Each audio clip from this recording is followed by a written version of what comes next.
move. And so at this time, I would like to request any one of us unmute and pray for us.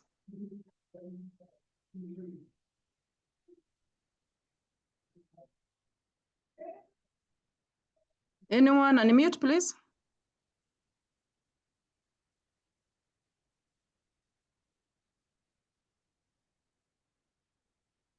Yeyote yule tafadhali, usinipe nafasi ya kutafuta na si vizuri.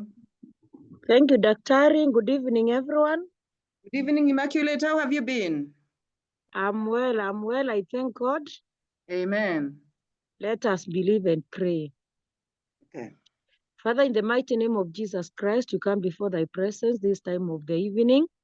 We thank you, Lord, for the care you have taken unto us throughout the weekend. We thank you even for this new week that you have granted unto us. As we start our learning session this evening, we want to invite your presence.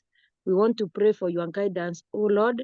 We want to pray for the spirit of understanding to be amongst each one of us. We thank you for the gift of our facilitators, the Daktari, who are taking us through today. We pray that, God, you may help them, you may guide them, so that whatever we are going to discuss, Lord, may be of greater help to ourselves and even to our clients. And this is our humble prayer in the name of the Father, the Son, and the Holy Spirit. Amen. Amen, amen, and thank you so much, Immaculate. And, Amen. And thank you also, Florence. Nimekuona. We have moved quite a substantial mile. We can say we are somewhere. And as I said, today we are going to complete the practicum with Salome. And from there, we will see how to go about it. Please be visiting the LMS so that I know where we are and I know what is missing. I know by now we're supposed to have the letter for the practicum and the supervision, and I would want to see from you. From you, that is the only time I'll know, do you ever visit the LMS when you talk to me? So, ukiingia huko tafadhali ongea nieleze. Thank you so much also for those who are still writing the research and setting their topics so that I can check. We said si lazima niangalie. If you are comfortable with what you are writing on, feel free and continue. So after we finish today, Monday, the lesson on practicum, we still have the next 4 weeks, 4 weeks to complete module 2. Then from there, as usual, we take a short break, complete that work so that we do not overwhelm ourselves. Remember, we said, this is not about how much you've read. It is about how much have you internalized, how is it working for you. That's why we keep on taking breaks so that you're able to internalize and go through the notes on your own. And as we said, we counselors are in the process of being. It's good that you check, where are you? How are you moving on? Remember to keep on reflecting. Remember we said we are reflective practitioners. Keep on reflecting on your work, depending on what is it that we are doing. Without very many stories, Salome, karibu sana. We missed you last week on Monday. And I can also tell you what they wrote on the wall. Walisema, walisema wamekumiss, but it is also okay, they wanted the break. So thank you, Salome, for giving us that break. Karibu sana. Thank you.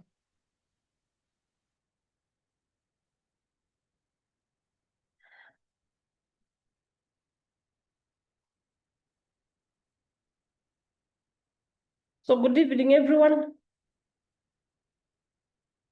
Good evening, good evening. Good evening, Doctor. Good evening, karibu sana. Asante, thank you so much. Yeah, so we are there. I hope we are all fine. I also missed you last week and I couldn't wait for today. So I'm very excited to be in this space. So I hope, like Dr. is saying, that we are still looking for the sites and we are still continuing to internalize this issue. We are. Yeah, practicum becomes practicum when we actually on the ground. But this information is very, very, very important. So today we are on the Unit 3, that is supervision for practicum. And basically today we want to remind ourselves what is supervision, ask ourselves how we need to prepare, what kind of a supervisor we will meet, what is our role, even when it comes to the supervision in our different selected sites.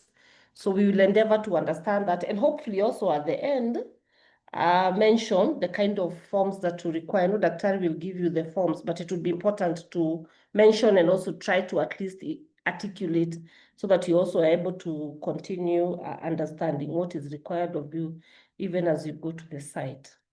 So we have the session topics. We want to understand the clinical supervision, this is a continuation, and why it's important and our expectations. We also want to look at the supervisory relationship because it's very, very important. When we are not able to relate well with our supervisors, even at the clinical settings or in our institutions, we might have challenges. So looking at how do we enhance these relationships becomes very important. It is also important for us to understand the role of the supervisor in the supervision and also our role as well. Very, very, very important. We know that different people work differently in different styles.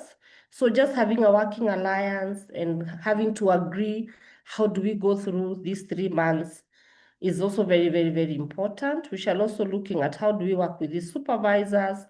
Even in supervision, we also have ethical issues. So these ethical issues will not leave them behind. We will see what do we need to do even when there are issues of ethics. And then finally look at evaluation and feedback, because at the end of the day, when you finish this practicum, your supervisor, site supervisor, will give a report. And then anytime you go through, we'll do an evaluation. And anytime you sit in a session, as you get supervision, then feedback becomes very key. Because remember, we said supervision is about getting to grow and getting to be better. And that is where we are getting to sit or to be supervised by supervisors or practitioners who are better than us or senior to us. Yeah, so what are the objectives? We need to be able to explain the concept of clinical supervision, also be able to describe the roles of a supervisor and the supervisee during the session. And also, we shall also look at the different modes of supervision. We shall discuss possible ethical issues that can occur in supervision and how to go about it. And we shall also look at the importance of evaluation during supervision. At the end of the day, there will be an evaluation, which will be, it's a requirement. So again, it's important to understand how will it be done and why is it important again, not only for the paper, like Dr. is saying, but even for our own work, quality work. Because at the end of the day, even as we do counseling, that client, the well-being of that client is what is at the core of it. Then by the end of the session, you should also be able to appreciate the role of supervision and preparing trainees for the counseling profession. So as trainees, we appreciate that counseling supervision is very, very, very important. So we have that just to remind us or to put us to speed. When we talk about clinical supervision, there are aspects of counseling. There are also aspects of decision-making. We've talked about evaluation. There's mentorship. Remember, we are having this with a senior counselor. We get support, and there's also the aspect of monitoring. We keep moving. And the ethical code of counselors talks about it is mandatory for a counselor to attend a supervision after every 8 hours. But again, this one is also very dynamic. You could be working within a crisis space where maybe after 2 days, you feel like you want to talk to someone. So monitoring, again, and mentorship are very important concepts when it comes to clinical supervision.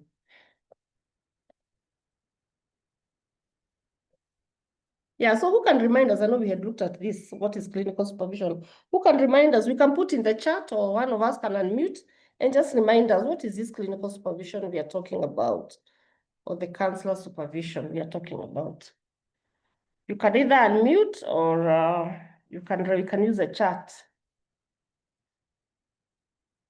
Unmute and share. Just remind us, what is this supervision about? I know you talked about it in the first session. Somebody?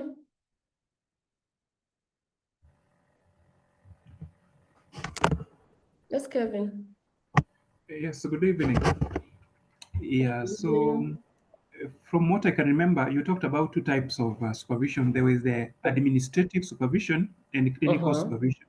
Yeah, so in the administrative supervision is like whereby you are doing your counseling, let's say in a school setup, and the principal or the HOI or the head teacher will give a report how you behaved when you are as you are doing your counseling within the school setup.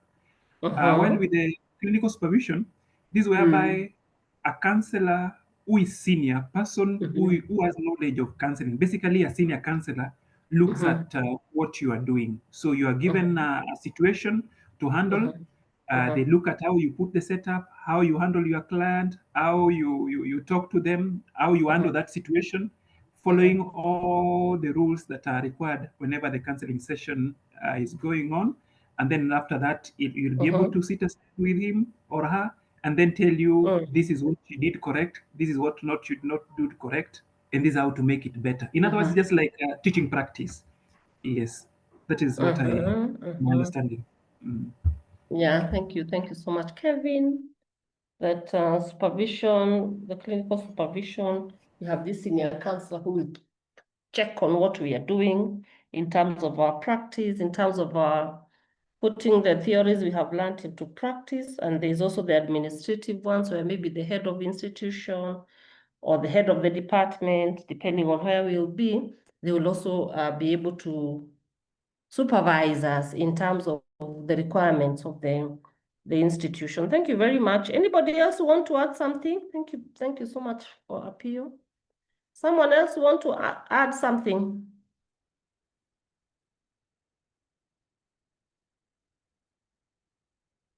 Yes, Lillian. Okay, thank you. From my understanding, when you're under clinical supervision, you are under somebody who is grounded or learned in that particular area in which you're doing the practice, as opposed to the administrative. You could be under somebody who does not have knowledge and skills you're doing. So that is my understanding. So if it is clinical, if you're doing counseling, you're basically under a seasoned counselor who will be holding your hand as you walk through the journey. So thank you. Great, thank you. Thank you very much. Thank you. Thank you. Asanteni sana for that. Yeah, basically you get it. And what is very important is senior. I know as you continue, before you go to the field, Grace will tell you who should supervise you. Certainly somebody who has, who is senior to you in terms of the profession, because that's the only way we can add value. Thank you so much. Yeah, so again, like you have said, it is clinical supervision. It's that intervention, you have rightly put it, provided by a senior or an experienced member of a profession to a junior or an aspiring member of that same profession. And we're also saying it is a process where the work of counselors is reviewed. I think Opio said it very well, usually with the goal of increasing our effectiveness. So as we get feedback, we should take it positively to make us better. Within the counselor education program, supervision has a dual purpose of monitoring the service provided by the counselor in the training and monitoring the welfare of clients who are receiving services from these trainees.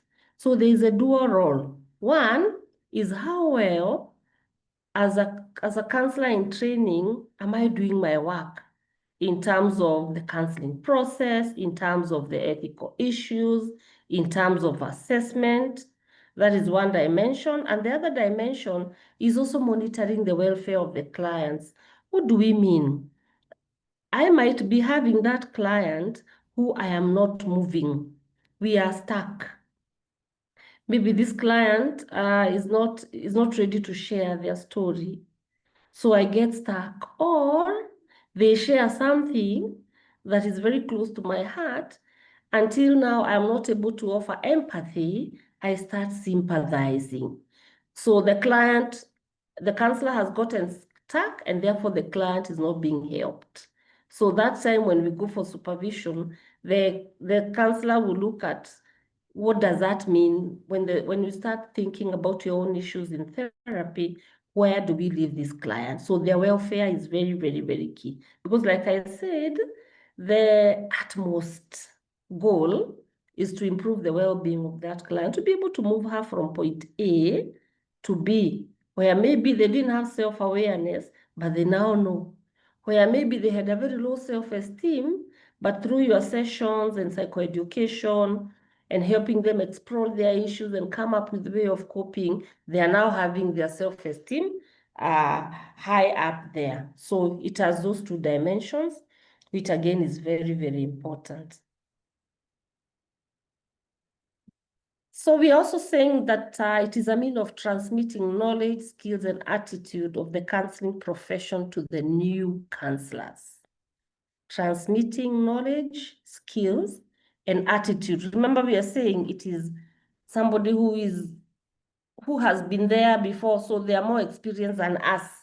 So as we interact with them, even in the way they are giving us feedback, even in the way they are exploring our issues as we present our clients, then we'll be able to acquire this new knowledge, skills, and attitude, which will make us better in our profession. And that's why we are saying that person who is senior than me, who is going for supervision.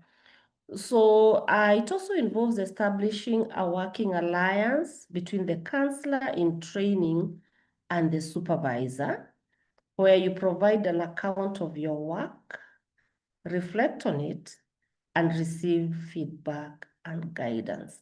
So there must be a working relationship, a working alliance. And that is why we said, I think it's in our lesson 1, when we go to that site, be it a school, a hospital, a rehab, a church, orientation is very, very, very, very important. Even getting to understand what happens around, and even with our supervisor, either they are on site or they are off site, where you said you may not get, but you can get virtual supervision. We also need to establish that working alliance. And this is where we ask questions like, how often do we meet? If it's virtual, if it's face-to-face. How would you want us to go about this one? Because again, remember personalities, people work differently, very, very, very differently. So if we are not able to establish a rapport at the beginning, we might have challenges. But if we are able to actually understand very well that my supervisor is Dr. Grace, she's available to me after 2 weeks, but I can call her in case I am stuck, you know, that helps a lot, so that you are able, you actually is not able to, you don't get frustrated. Because if you have a supervisor who we don't have a good working relationship, then we can actually get very frustrated. And by the virtue of the work of counseling, sometimes it can bog you down. So again, establishing that working alliance. So even as we go out, just wanting to find out, if you identify that supervisor, just asking the question, how do you want us to go on with my supervision? Let them tell you how, and then that way you'll be able to fit into their program, and you'll be able to establish that relationship, and eventually you're able to get an account of your work. This is what I've been able to do in the week. You'll be assisted to reflect, because like Daktari said, we are reflective counselors. I have sat with that child in that room for 40 minutes. And when I go back home, I feel like I didn't help that child. So you need to ask, you start reflecting and ask yourself, what is this that I did very well? And what is this that I did not do that I felt stuck? Or sometimes it could be I am judging myself very harshly, because at the end of the day, at the session, the child said he got helped or she got helped. So that reflection also becomes very, very, very important. Yeah, in supervision, again, we receive feedback and guidance. Sometimes you may find that when we go for supervision, maybe the supervisor can give a feedback like, you need to explore more. Maybe you need to understand the childhood experiences or the family background. You know, that's feedback and also getting guidance. Maybe you could, after listening to you present your case, they might realize that maybe if you had gotten more information from the parents, this issue would have been, you would have handled it in a better way. So there's guidance and feedback, which is key. The supervisor also will facilitate the development of your counseling skills and help you acquire appropriate professional behavior through an ongoing review of your work. Development of your counseling skills. Remember, we said in our first session, we learn a lot in class, theories, skills, we learn them. But now when it comes to the actual practicum, we are actually putting those theories and skills and techniques into action. So as we receive supervision, this gets better. Our counseling skills get better. Maybe you're not a very good listener. So as you get feedback, you need to listen more. You know, you need to explore more, for example. You need to see how you establish a rapport, because that also can hinder the counseling process. So, and this would happen if there's a review of your work. One very important document, even as we see what we did last week, even as we start our practicum, is the case notes. Remember the case notes, huh? They're very, very, very important. They don't have to be complicated. The sample we give is very easy. Data for that particular client. So those notes, when you have written them nicely, because that is one of the documents when a supervisor comes, either the administrative supervisor or us, you know, from the academic now point of view, those are things that someone would want to look at. Your supervisor, also your clinical supervisor, will also want to see how your case notes are, and then you get feedback. So it's very, very, very important to keep those case notes. Let me do this slide, then I get a reflection from you people. We're also saying it's a formal arrangement where you'll be able to discuss your work with someone who is experienced in the counseling and also in supervision. And the goal of supervision is to work together to ensure that the counselor in training becomes competent in working with clients and deliver quality service to them. That is the goal. That is the end game, you know, at the end of the day. It's about me getting better, and it's about me assisting that client and offering those quality services, because that is, again, very important. Any reflection up to that point from anyone? A question, a reflection, a concern?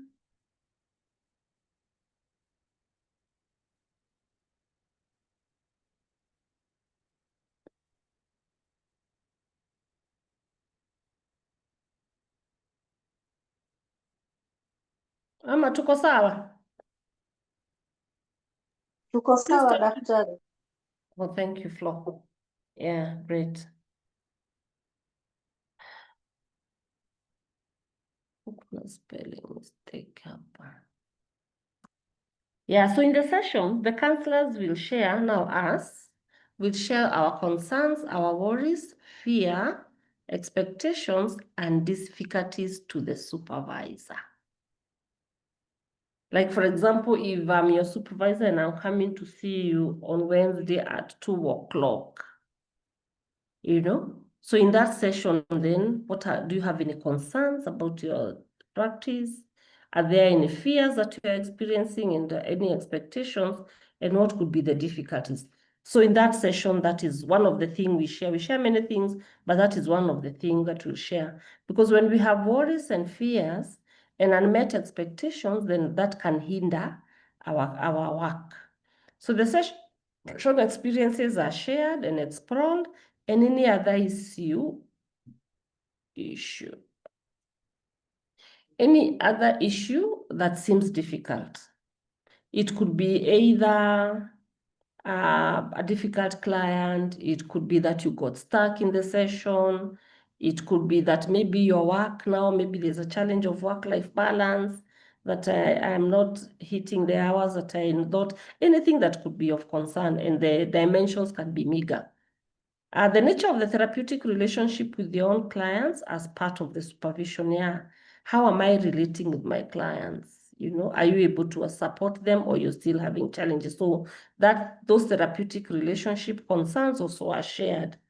We also share area of interest may also be discussed during the supervision. Like in the first session, we said, even as we move on even as we go on training and we are in the process of becoming, it is always good to identify whom do I work easily with. And I hope by now we have identified that, you know, and I shared for me, I like working with young people. Not that I can't work with anyone else, but there's something they just give me when I assist them. So that area of interest is very, very, very important, because then, if for example you like working with the small little children, maybe from playgroup up to around grade 3, you know, then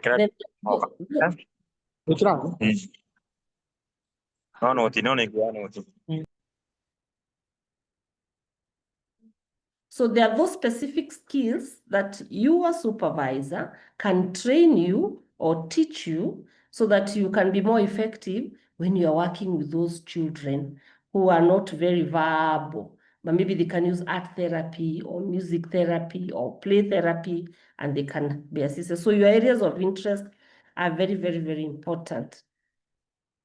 So this could also encompass things like gender, maybe it could be about, I like working with same gender or different gender. It could be race, especially where matters of culture comes in.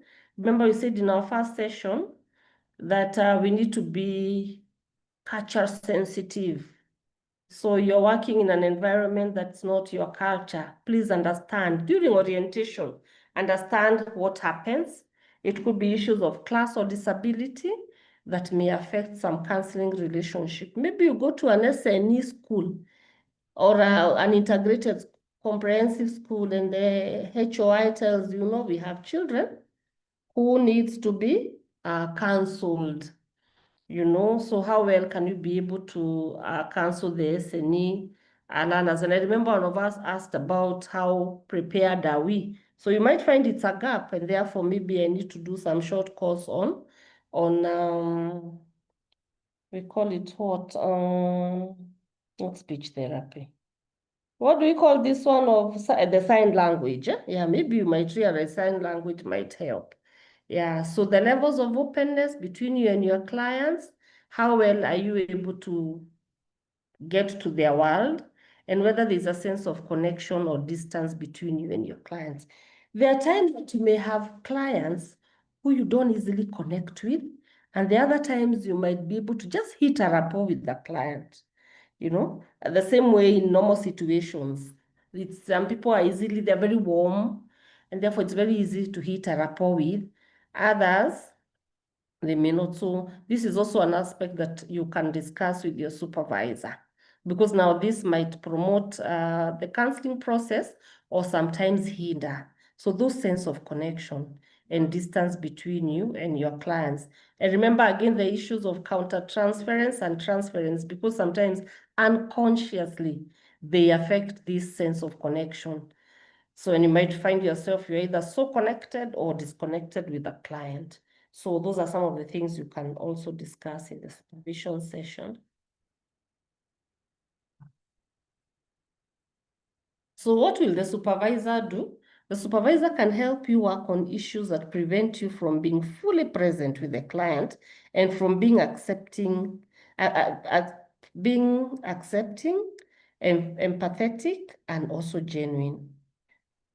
Yeah, sometimes people have challenges. We could be in training, but we have challenges with even something, don't call it small, even the active listening, you know? And instead of listening, one may find him or herself completing the sentence for the client, which is not right, you know? So you may realize maybe during supervision that this is an issue that I'm finding very, very difficult, that I'm not able to listen, and I'm finding myself completing sentences for the client. So then you need to be, You need to talk about you need to be, your supervisor will look at does she or he help you to be fully present with the clients. Sometimes why we are not fully present with the clients is because we are having psychological noise. You know, I fought with my husband this morning, and I have this lady who is also sharing a similar one. So unless someone is very, very able to separate those issues, you can start having a discussion where people get to say that all men are dogs. You start having a conversation that is not professional.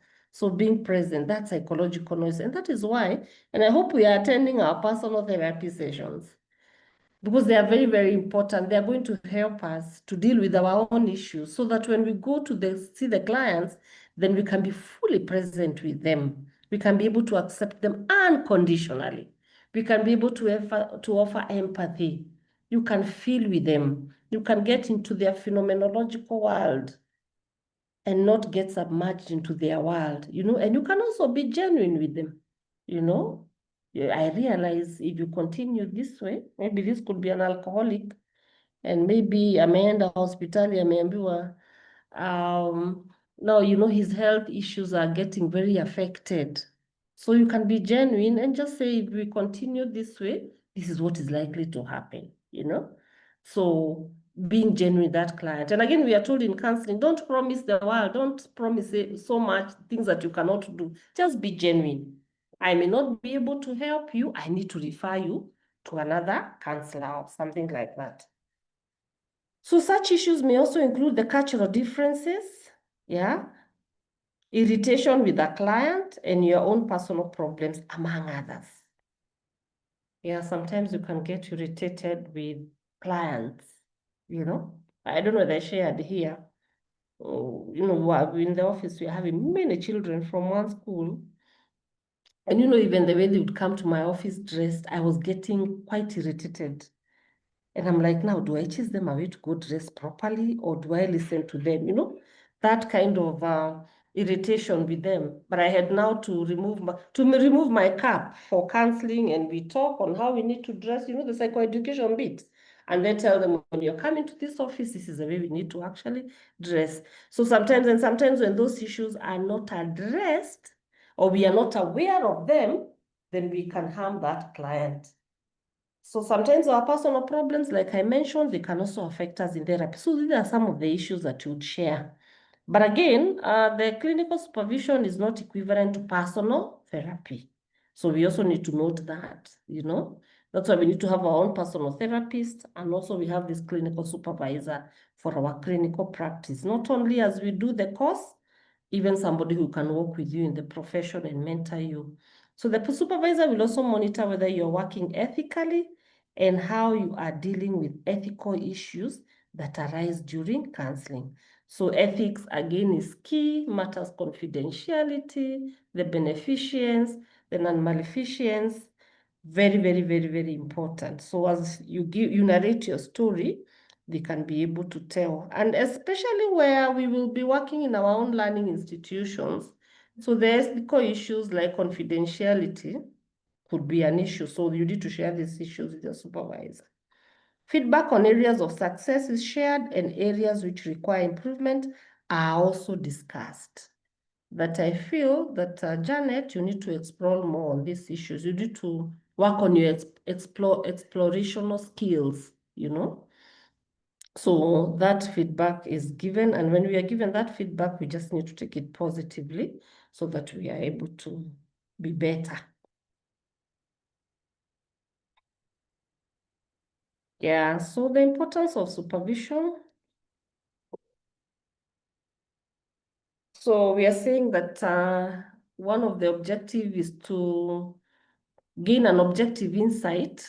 Importance is to gain an objective insight into your performance and skills level. This is very important. Insight into your performance and skill level. We are of different personalities. So again, when we get feedback, then we become better in terms of our performance and skill level. I remember when I was doing my internship, and we were there in class for supervision, and I shared how I was in the ward, and there was this young boy who was out of school, he was taking drugs. And that boy touched my heart, and I felt like, I wish I would be able to assist even the other boys in the school. And I remember my supervisor telling me, Salome, it's like you have it's like you sounds like you want to save the world. And remember, you are not Jesus Christ.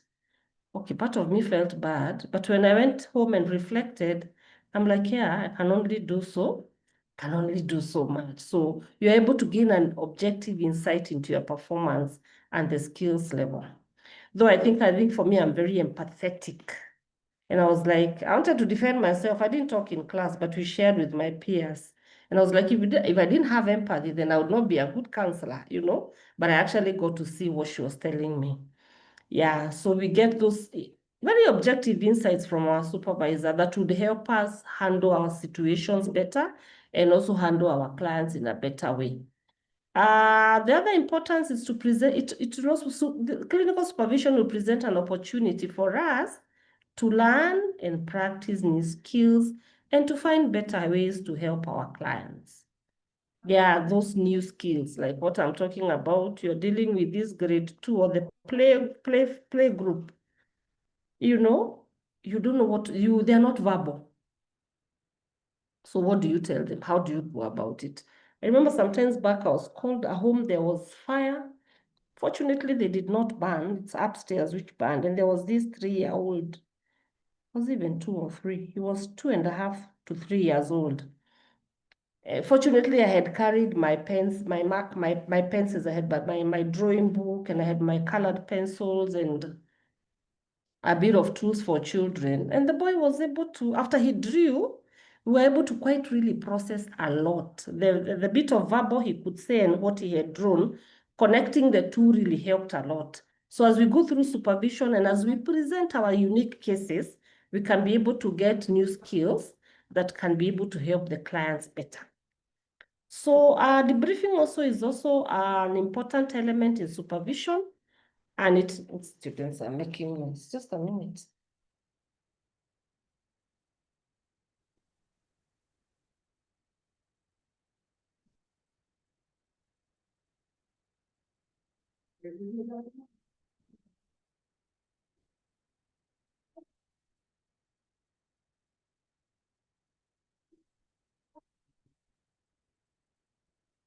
Sorry for that.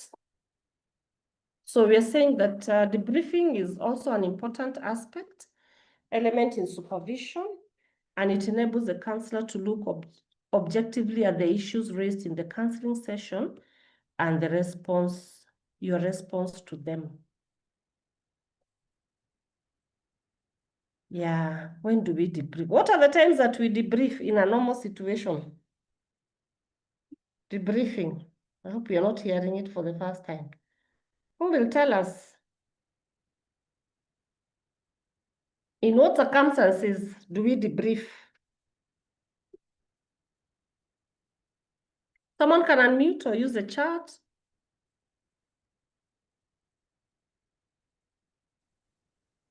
Hello, good evening. Good evening, Edna. Okay, what has just come to mind is especially in teaching profession, sometimes you encounter some situations, and like for me, I debrief with my spouse in the evening as we reflect upon the day, how it was, and if there are any challenges. Of course, he's not in my profession, but just getting somebody to listen, explaining, I'm also having insight into the day and into the activities. Probably I should have reacted differently or something. So for me, I would say it happens, but in an informal way, with my spouse. Yeah. Yeah, thank you. Thank you so much. Yeah. So you have gone through a rough day or even just a good day, challenges here and there. So when you just share what you have gone through becomes important. And Mborogetawa is reminding us also, when we have gone through traumatic experiences, you could be having your clients, they have gone through traumatic experience. It could be anything. It could be abuse, it could be violence, it could be arson, it could be, you know, name it, an accident. So again, at that particular time, you need to debrief. You know, you need to share with someone what you have gone through, what you're thinking, what you're processing. So it's also an important element when it comes to supervision, depending again on what we have gone through.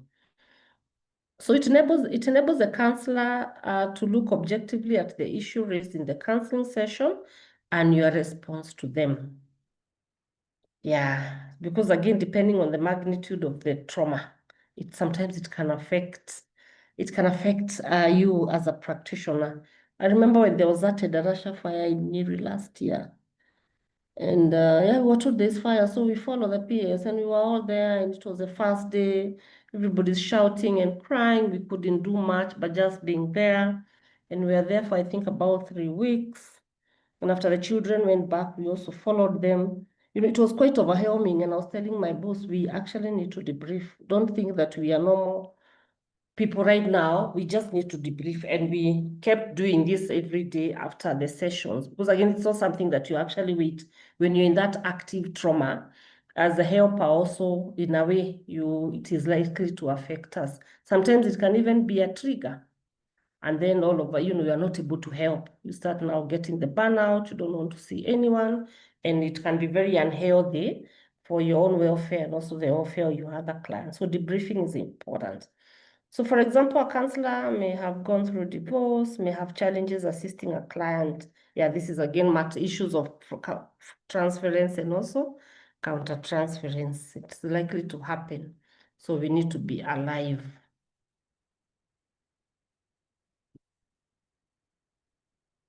So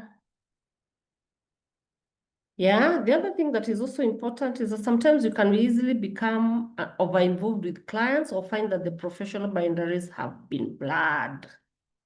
Yeah, you become over-involved with the client. I'm imagining about a school setting.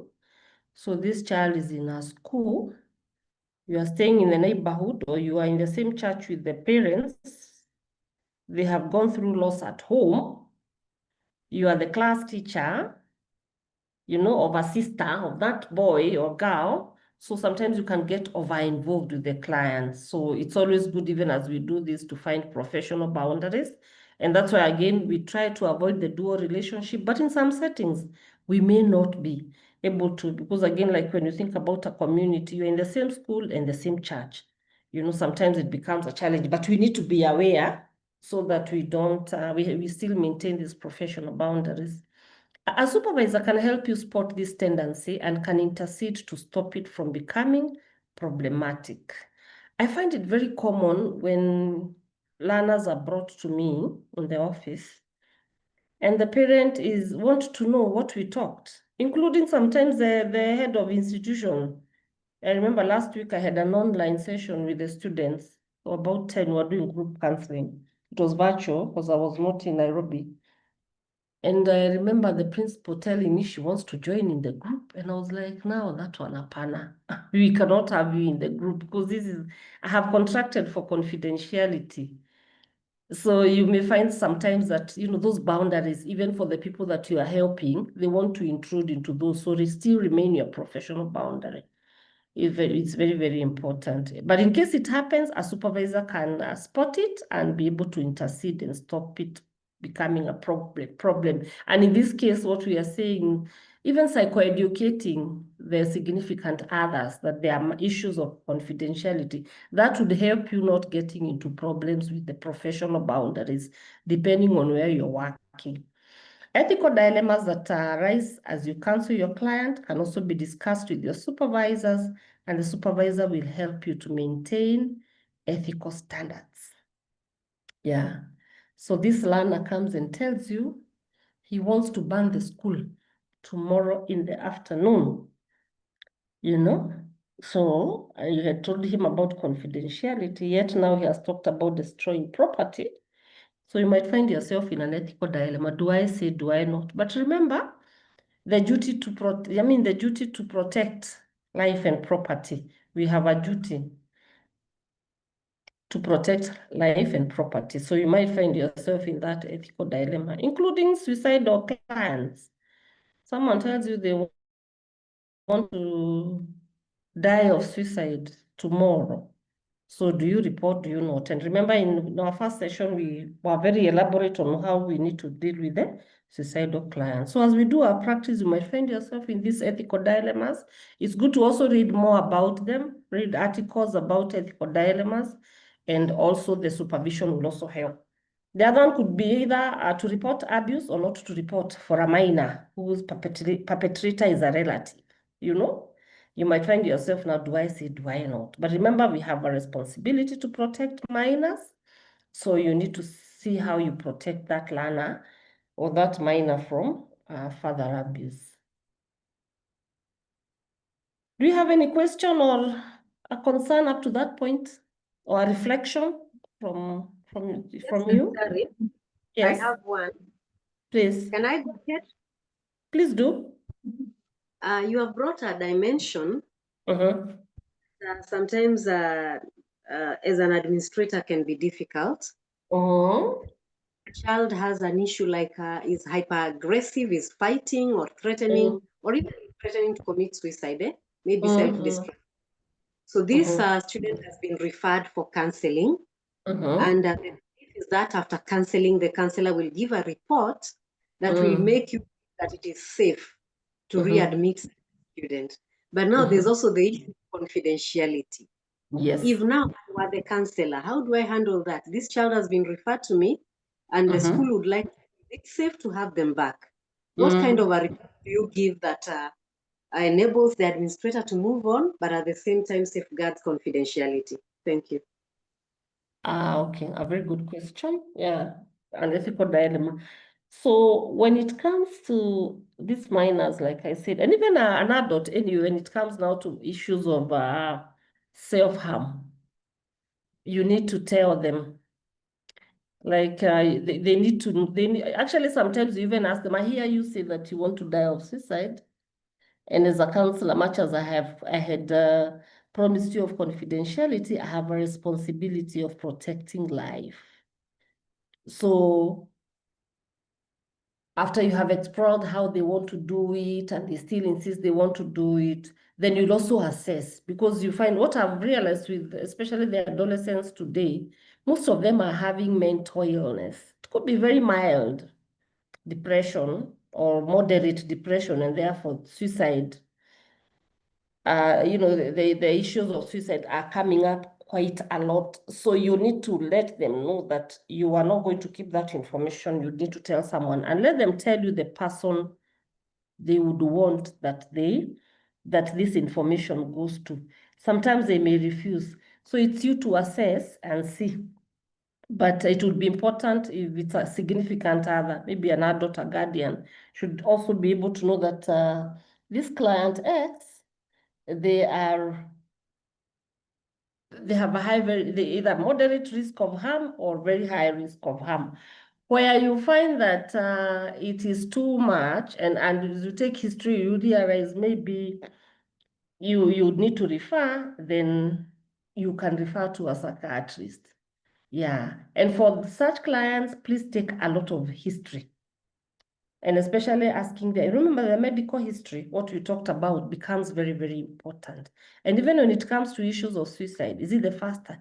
Have they thought about it before? Or it's the first time to think about it? That will also help you see the magnitude of their thought process. Yeah. So it's good to let the parent know, but again, in a very nice way. Or you could also refer for further assessment to a psychiatrist or a medic, depending on what is the issue. I hope I've answered that question. Thank you, Dr. Okay. Well, including sometimes calling, you can call the head teacher and this is what I found, or the parent, depending again with how are they going also to treat it. Because again, depending, you can tell the principal and she embarrasses that boy or girl on assembly. So again, it's how do you go about it? But again, disclosure, especially to the significant others, becomes very important. Yeah, because some of them you realize they had tried again or even if they did not attempt, hajakuwa akikula. I remember having one, and for 2 months that child was not eating. And the mother tells me, you know, it is out of your session that I have known my daughter is not eating. And just for me looking at her, she's pale, looking at her nails, you could see maybe her iron levels could be low. And I was very, in my heart, I was very angry with the parent. How can you tell me I'm the one discovering your daughter has not eaten for 2 months, yet you have been in this child in them? Yeah, and you realize that she was going through mild psychiatric whatever situations. Yeah. So history taking, very, very important. Any other reflection? Yes, Daktari, I wanted to just join in Florence's question, because I had the same concern. We talked about how, okay, I'm not really full disclosure, but Yeah. assuming you are in a school setup, then a learner is referred to you for counseling. And of course, probably they had very disruptive behavior in class, and it caught everyone's attention, maybe the teachers, the administration, and everybody is interested to know and to understand what actually is happening with this learner. And of course, now they come for counseling, and Yes. everyone is still interested to find out what is really going on. So how do you handle that? Of course, we have the issue of confidentiality now that you're dealing with. Now this learner has become your client, versus how do you keep everyone at ease so that now they're not very vested or interested in this case that you're handling? So how do you strike that balance? So you're asking, like, how do you have your professional boundaries, right? Yes, how do you protect your professional boundaries in such a situation? Yes, Well, yes. yeah, that's a very good question. What you need to do is, yeah, you need to protect your professional boundaries. And one thing that you need to do is just being firm. But we are seeing this client, and we are doing well with him, or we have, you know, we are still handling this issue. Because again, you know, you are private, and maybe he has told you, let not be you who is disclosing that information to the others in the staff room. Yeah, but again, in such a situation, it would also be important for you to psychoeducate them on confidentiality and its boundaries. Much as we know in the staff room, sometimes because of the dual role, it can also be very, very, very challenging. But it is for you now to actually protect. It's very exciting when we are listening to a story of a child in a staff room, for example, but let it not be you giving that information, that private information of that learner who came to you. Yeah. So it's being firm on your professional boundaries. That's what I would say. Okay, thank you, Daktari. Okay. Excuse me, Daktari. Yes. I have a question now that we are talking about confidentiality in this practicum. Is the supervisor supposed to be practically present, physically present, where I'm attending the clients and even maybe the head of the institution? Yeah, a very good question. We shall look at that down here. There are different forms of supervision where the supervisor may tell you, I would want to see how you are handling the client. So with the consent, I don't know what our model is, Daktari will tell us, you know. So you might realize you might have such situations that the supervisor want to, but now this could be the administrative supervisor or us from school. We want to come and see how do you handle your client. In that situation, when it arises, then it is good to alert the client that today maybe Dr. Grace is coming to observe my sessions.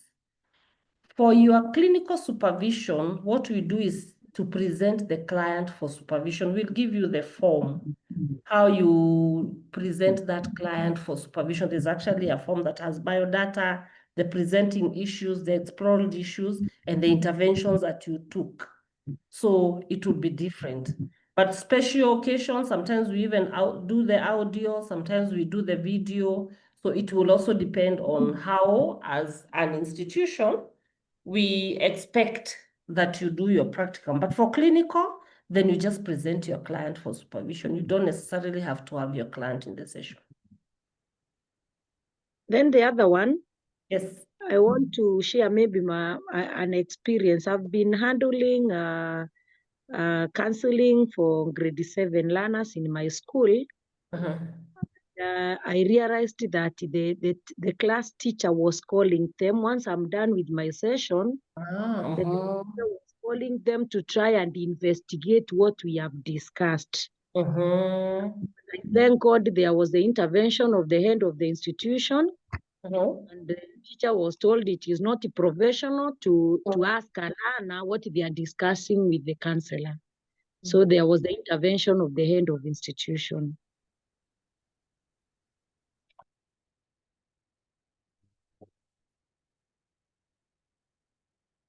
Yeah, so what is the question? I was sharing an experience. Oh, your experience. Okay. Yeah, experience from the other two have talked. Oh, okay, thank you. And you are lucky that your HOI was able to intervene for you. Yeah, true, it was. Yeah. Excuse me, Daktari. Okay. Hello. Yeah. Still on this issue of confidentiality. Yeah. You may find that you get a client in a school also, learning setup, who cannot learn, maybe because of extreme fear of a certain teacher. And now during your sessions, the child reveals this. Now, how do you handle this if you are not supposed to reveal to the concerned teacher? So, so that you make this child at least able to learn. Eh? So the issue of confidentiality is a bit challenging. So what would you do in such a situation? I totally agree. One important thing is to ask myself, who is my client? My client is the learner, isn't it? Yeah. So how do I help my learner to be able to cope with that particular situation in our therapy sessions? Much as I know I can reach this parent, I can reach this teacher who is harassing my client. So that if the learner is empowered, then they can be able to navigate through the challenge. Now that is from a professional point of view. Because again, we may not have the responsibility of changing other people who are causing distress to the client. So it's about who is my client. How best am I able to teach this learner life skills so that they can be able to navigate this challenge that they are going through. However, when it comes to matters of violence and child abuse, then that is when we have a responsibility to protect that child by all means. But again, we also need to be very, very careful how we go about it. And that is why even where we are practicing in our schools, in the spaces that there are people we know, and there are dual relationships, it's also good to do just a bit of, helping them to understand confidentiality and its limits, so that again, it doesn't become such a problem. And everybody wants to know what you're doing in your therapy session with the children. Yeah. And like where, you could be lucky and the HOI is protecting you. That is what I would say. Thank you. Okay, Karibu. So I think we continue. We are also saying, and I think we have shared this a bit from our sharing, that, Kevin, you want to say something? Your hand is up. Okay, mine was, just an inquiry. Like our colleagues, they call themselves the learned colleagues. Whenever they do their practice, I've heard about something like moot court. Okay, I've never attended one, but I suppose it's like a mock presentation of a case where a case is dissected, we have a judge and so on.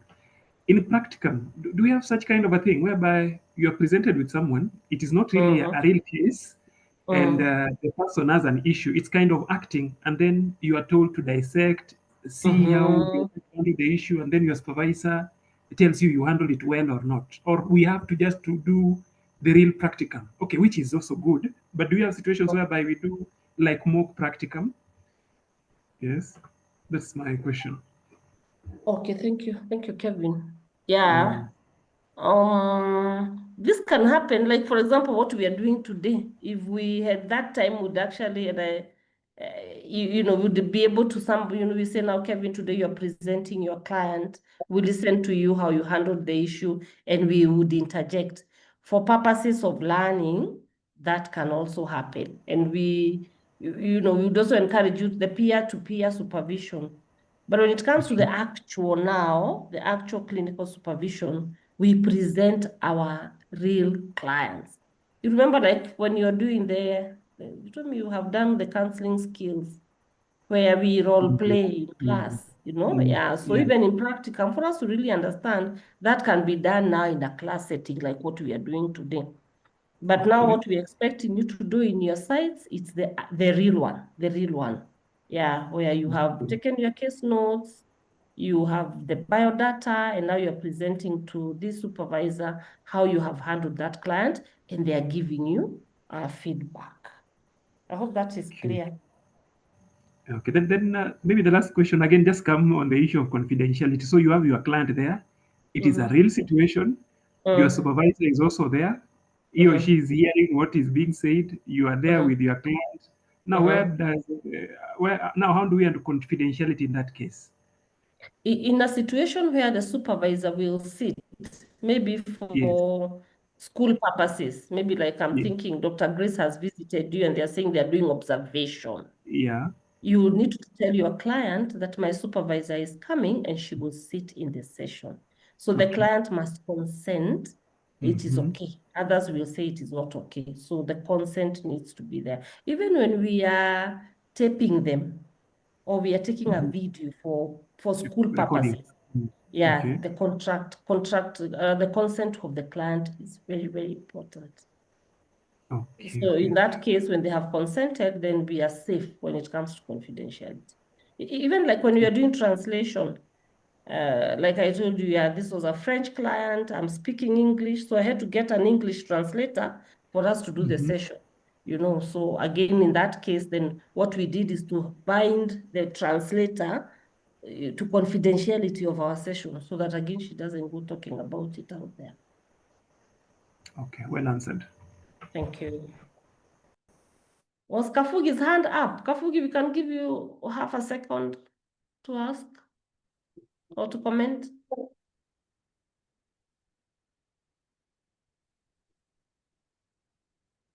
Kafugi.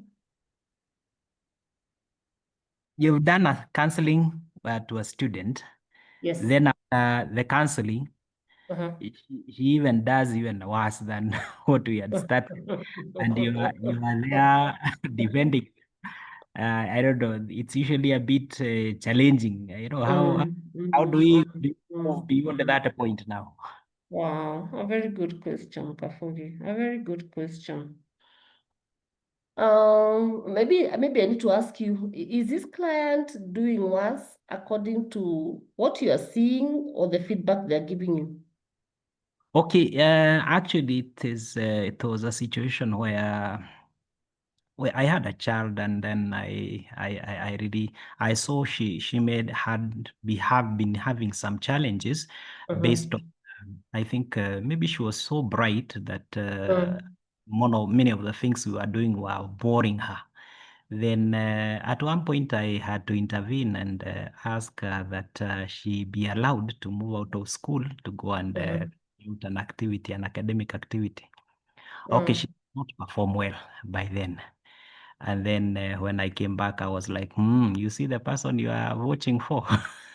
This is the person. Then after a few minutes, she something weird in class. Then I was like, wow, it's going from bad to worse, but finally she did well anyway. Yeah, thank you, Kifugi. That's a very normal it's a very normal situation for beginning counselors. Mhm. But I always remind counselors is that our clients have responsibility to their behavior. And what is very important is for us is in our interactions in therapy, did we do our level best? But there's not always feeling of maybe I should have done better, or I caused this issue, maybe. And sometimes we start blaming ourselves, you know? So that's quite normal. But again, it's good to look back and ask ourselves, when she was in the counseling session, did I give it the best? And therefore, if you feel like you did the best, then you should be liberated from feeling like maybe I did not do it enough. But that self-blame sometimes comes, and it's quite normal. But again, Yes. always remember, we sometimes in some situations we do not have control of our own clients' behavior. And that is why, again, very, very important. And I think we'll be able to give you these forms, even a no harm agreement form. You might have that client who is suicidal. Let them sign that form. It talks about that I am not going to harm myself. So when they sign that form, then you are safe. Even if they left and by bad luck that happened, then you will not keep blaming yourself, or you will not be blamed that after seeing Salome or after seeing Kafugi, this client went and, still, died of or suicide, or they continued with their form of self-harm. Yeah. Thank you. So we can Okay. continue. Thank you. So we are saying that, like we have mentioned, that counseling can be very stressful, especially when we are in training. I think that is a good example of what we have just shared. So the supervisor may notice symptoms of stress, which could lead to burnout. And burnout is an ever-present danger, particularly for beginning counselors. I hope you are hearing this. And those working in agencies with large caseloads. So we need to be on the lookout. Don't overwhelm yourself so much. Don't see so many clients before you do supervision. When you're overwhelmed, it's always good. Even we said you can even call, Grace, this is what I'm going through, and you get help. Or you can call your peers and just do the peer-to-peer support. The supervisor can help you handle stress and burnout more effectively. Your supervisor will offer assistance when you feel overwhelmed by issues which you could be encountering when counseling your clients, like the last 3-4 sharings that we have just had in this piece. Supervision, therefore, will make you more effective and accountable, and it also provides a feeling of support. It gives you confidence. It gives you job satisfaction. I'm doing the right thing. There's professional identity and development, and also it promotes self-efficacy. Yeah, in most of the supervision sessions, after you present the client, Kafugi, you did very well with that client. Just being told that much as you're coming and you're feeling like that was not good, that also brings about a lot of confidence within the person.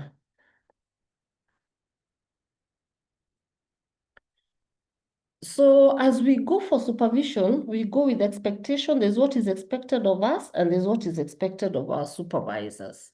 So there are some considerations that are very, very important, even as we prepare to go for the practicum and as we receive the counseling supervision. One of the things that we need to agree with our supervisors is the frequency and attendance of supervision meeting. You might find that in your site, there are days that people go for supervision. This is very common in a rehab, even in a mental health facility. You find that your supervisor is there. Maybe you meet every Monday at 10 to 11. So this could be there. The frequency is good to understand that. How often do we meet with our supervisors? But basically, we are saying it should be held weekly. The meetings usually will last about an hour. And how often we meet will depend on our supervisor. The supervisor you get, you'll be able to agree on how often do you meet. The other thing that is important to consider, like we have talked about establishing a rapport, it's your relationship with the supervisor. Always take time and understand what your supervisor likes. or how he would want you to work with. That helps quite a lot. You know, like you're setting some standards or some norms, actually norms on how to operate. So it is important to consider the respective roles of the supervisor and the supervisee, and also consider things like gender or religion, because sometimes it may also affect the supervisory relationships. So you need to take into consideration that. The other thing is also to consider it is the process and the content. This is very, very important. The form Dr. Grace will give us, it will have the content of the supervision. Like, for example, if we are presenting a client for supervision, there's the case notes we talked about, and we used the SOAP, the subjective, objective, the plan, and the assessment. Yeah, that's the content and the biodata of that client. And then the process, how do we go about it? If it's an individual, maybe I'll be given a chance to present my client for supervision. So I will read and explain, this is my client, she's 10 years old, she's a third born in a family, she's in grade 2, she's in this school, you know. So you give that biodata, that history, she maybe is having ADHD. I have seen her for four sessions. These are the interventions I've used. You know, this is the progress that we have, but maybe now I'm feeling stuck. So that content, the process you have gone through, you'll be discussed in that session. You also need to be clear about what you want to achieve. This is also very important. I have come for supervision session. What do I want to achieve? So you need to identify what is my challenge. I think I have a challenge of exploration, or I have a challenge of the skills that I need to use with these young ones. Yeah, so we also think the supervision may take different stage, like sharing the client's issues, sometimes personal issues where we have knowledge gap, like an assessment. Maybe I'm not very good in assessment, so the supervisor will be able to assist us. So it's not only about the client, even about us. Remember, we said it has two dimensions: the welfare of the client and also how well we are managing with the sessions.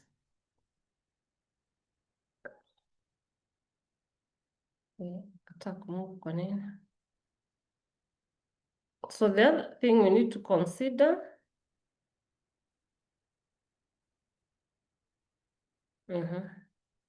yeah, the other thing we need to consider is the areas of skills, conceptualization. Remember, we talked about case conceptualization in the other session, the first session.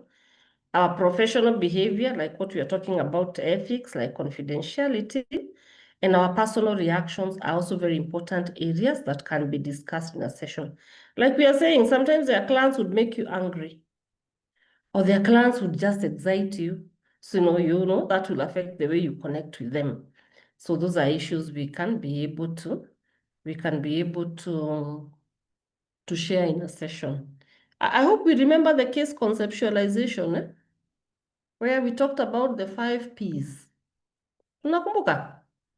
Nani atatukumbusha? Because this is also very key when it comes to practicum. Who will remind us what we talked about or what is case conceptualization? You may not remember the 5 Ps, but what is case conceptualization? Just a recap, kidogo, because it's important, especially when we are doing supervision. Somebody?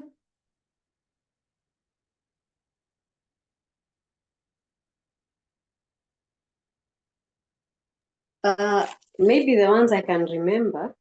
Yes, Flo. There was, you talked about, there were the Ps, the P1 up to P5, which you call the conceptualization. That time you did case study, and there was a lady who had lost their husband, so there was the presentation where the problem is brought. Then there was what you call the predisposition. Then there were other issues that come in, the precipitants. There were strengths or the protective, and then pattern if I remember those are some of the ones I remember you took us through. Very good. Unafaa tukupigie makofi, si ndio? Yeah, very good. Yeah, this is very important, my dear ones. Yeah, how do I conceptualize the issue? Because it's after being able to identify what is the problem of my client, what is the actual problem, what are the perpetuating problems? Perpetuating is what is causing the problem, making it worse. Does it have any protective factor, for example, like the family, like the school, like just being able to come for counseling, what are the predisposing factor? Why are they in that situation? Maybe it's a child and they lost the mother. That is why they are feeling now, life has come to an end. So hii msisahau, because it will be very important when we are presenting our clients for supervision, for clinical supervision. It's very, very important. And when you're able to conceptualize a case for a client, even when it comes to assessment, when it comes to the techniques you're going to use, it becomes very easy because you have already understood what are these problems. Oh, that is a case study we may not have time to discuss. I know you love discussions.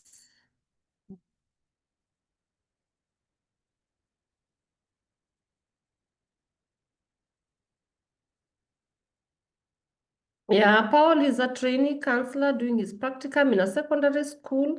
He counsels those students who come to him for counseling.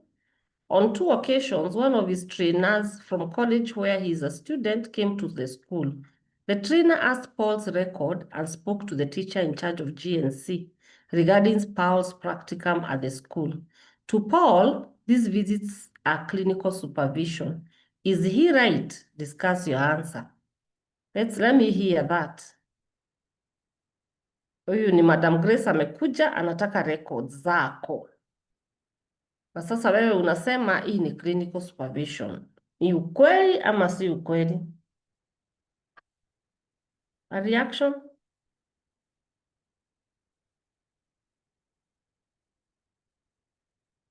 Is this clinical supervision or not?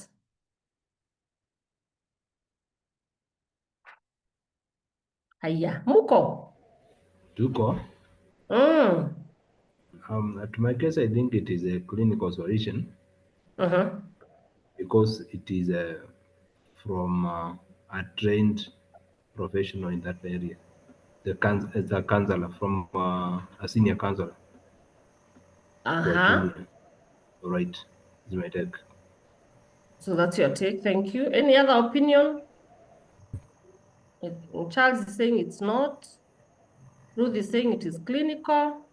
Kevin. Okay, for me, it's either way, depending on the training of the GNC.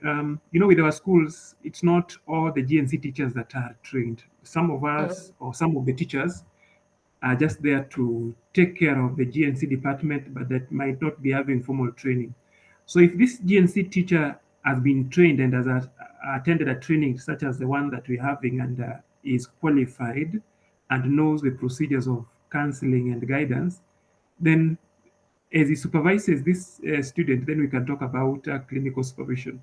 But if he doesn't have the training and his or her work is simply to see whether Paul has gone to the counseling of the student, has talked to the student, then I will talk about it being administrative. So for me, it's either way depending on the training of the GNC teacher.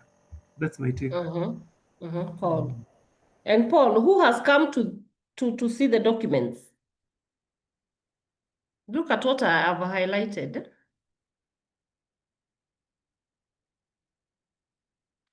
You don't have to answer us.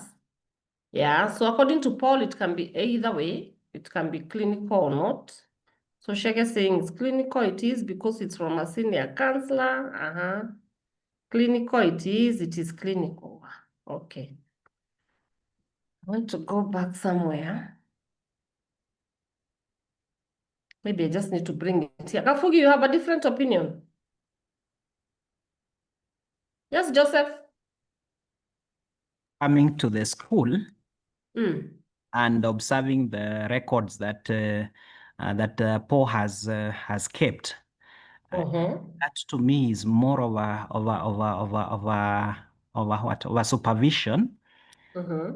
The only challenge is that sometimes document may not give us a good information. So I think the actual, having Paul doing the practice and this person observing them would be now what I would maybe consider as clinical. But this one may not necessarily be.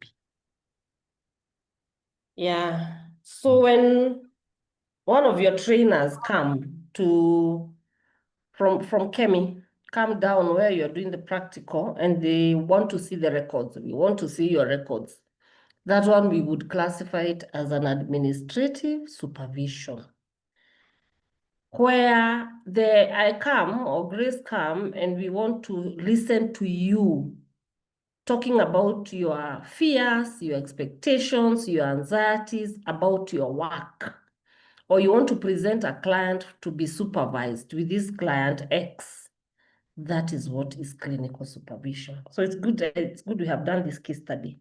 Yeah.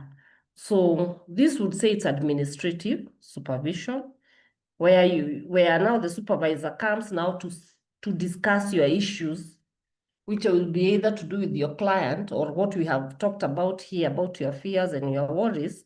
Then that one we would call it the clinical supervision. Yeah. So please note that as we continue. So we're also saying that a good supervisory relationship is very important. I will need to I can't overemphasize on this. So this is very, very important.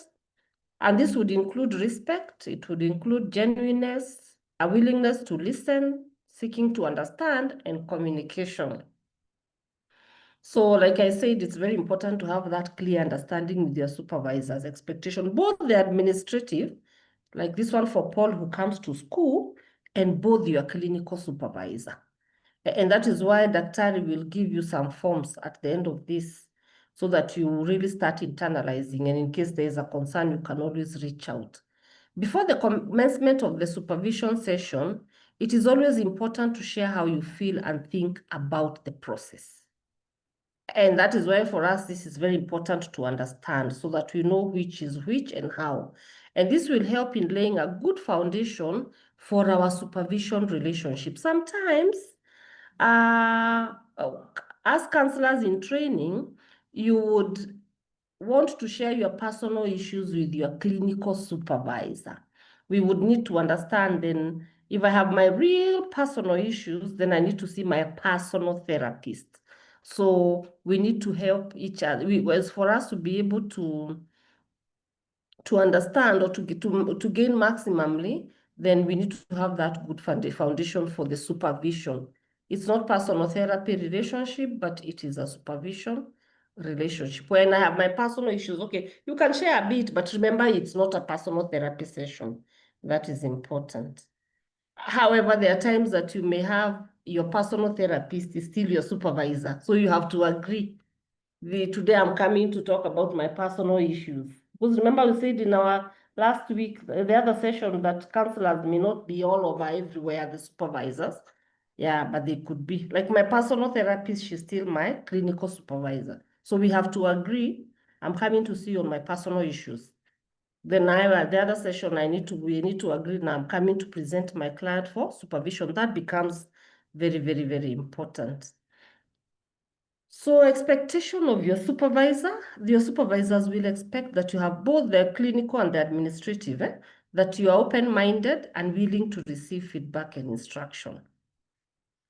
You're also eager to learn, you're inquisitive and energetic, very enthusiastic. If you have agreed with the HOI that you'll be going to that school maybe 3 days in a week, then you need to be very energetic. When you meet these supervisors, ask as many questions as you can, like the way you ask in this class. For me, it's very helpful because I can see that we are really interested in what we are learning. And we need to be knowledgeable on at least some basic level and realistic about our skills and knowledge. Kemi, we've been taken through some basics about counseling, the theories you have learned them or you're still learning them. You also need to have the willingness to take appropriate risks in order to gain new skills and knowledge. There are sometimes students who will tell you, oh, I don't like working, I can't work with old people, or I can't work with children. So when you're given an opportunity, just take that risk. And as you take that risk, you're able to gain new skills and knowledge. Don't be very rigid, because we're in a learning curve. Assertive, you should also be assertive and ready to take responsibility for your own learning and demonstrate initiative. I don't know whether it's in our first session, where when we were talking about looking for a site, and we said you can be creative. You realize you have gone to this school, but they don't have a program for G and C. You can carry a need assessment, even if it's interviewing 2 or 3 teachers, and you draw for them a program, you know. So, and that also will help you to have your hours. You should also be a good listener, an observer, and also a good communicator. That helps a lot. You should also work diligently to provide ethical and effective counseling services. We need to be very diligent in what we do, and we also need to be very ethical. We also need to be prepared and ready to participate fully when we are attending supervision. So we need to be prepared. If you have agreed with your clinical supervisor, you are meeting tomorrow, and you need to have your case notes ready, or Madam Grace says she's coming to see you from the school point of view, then she also need to get ready, just like the teaching practice, the lesson observation, and also the issues of the documentation again. We also need to be very intentional about our therapeutic skills, and we also need to hope to develop or enhance them through supervision. Please take advantage of the supervision, because that is where we learn a lot. Personally, I remember I had problems with assessment. I remember my first practicum, the feedback my supervisor gave is that Salome needs to get more acquainted with the assessment tools. So when I did my second one and my third one and now my internship, I realized now I can be able to do assessment. So make sure that you learn as much as you can to enhance your skills. You need to take initiative to develop goals for supervision and for your personal development. You also need to be willing to reflect on your personal feelings, your characteristics, and also your personal professional competence. Dr. Grace talked about being reflective. It really helps. Sitting down in the evening and saying, how did I handle that client? And actually you have that, when you have those reflections, actually it's a form of your personal supervision, and you can actually say, I think I needed to explore more on a certain issue. We need to be intentional about minimizing personal resistance, and we need to be willing to evaluate our supervision experience with our supervisors. Yeah, don't shy away. Ask as much information as possible.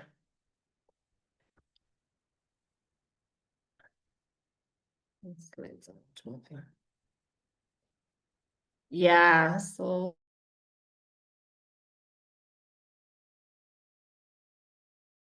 sometimes we might have interpersonal cultural backgrounds, and this can make it, my internet is unstable. What is this now? This can make our relationship strained. So we need to endeavor to develop effective supervisory relationship. And what does this require? Self-awareness. So what kind of a person am I? What kind of a person am I? What is my communication style? Am I patient even when I'm getting feedback? Or even with my clients, am I flexible? And this should be from both the supervisor and the supervisee. So as a supervisee, you're not solely responsible for a positive learning experience, but you have a major role to play in shaping that supervisory relationship. So it's very, very important. Talk to your supervisor. Let them get to know what you're doing, because it's important. We also have rights as the supervisees. So we need to have a lot of information prior the supervision. That's very important. Like the forms we are talking about, you need to have them. Like the information we are giving you right now is important. We also have a right to receive supervision from a professional who has the knowledge and skills. So here, like we say, choose somebody who is senior than us. We need to have clarification about the conditions dictated by our status and the progress prior to the beginning of the supervisory relationship. And that is why we are taking you through this unit. and also to get clarification and our responsibility prior. The supervisor needs to tell us, like what we are telling you now from the administrative side. Your clinical supervisor needs to tell you how do you need, how do we work, and which documents do we require? How do we present the whatever the clients for supervision? Yeah, so we'll be assigned tasks, yeah, to our level of competency. So the supervisor should not tell you to carry out an assessment, that you have not learned about. We also have a right to confidentiality, what we've just talked about. We also have a right to access the records after our supervision sessions, and to also provide feedback to our supervisors during the process. So take advantage of clinical supervision, because again, it helps a lot in our professional growth.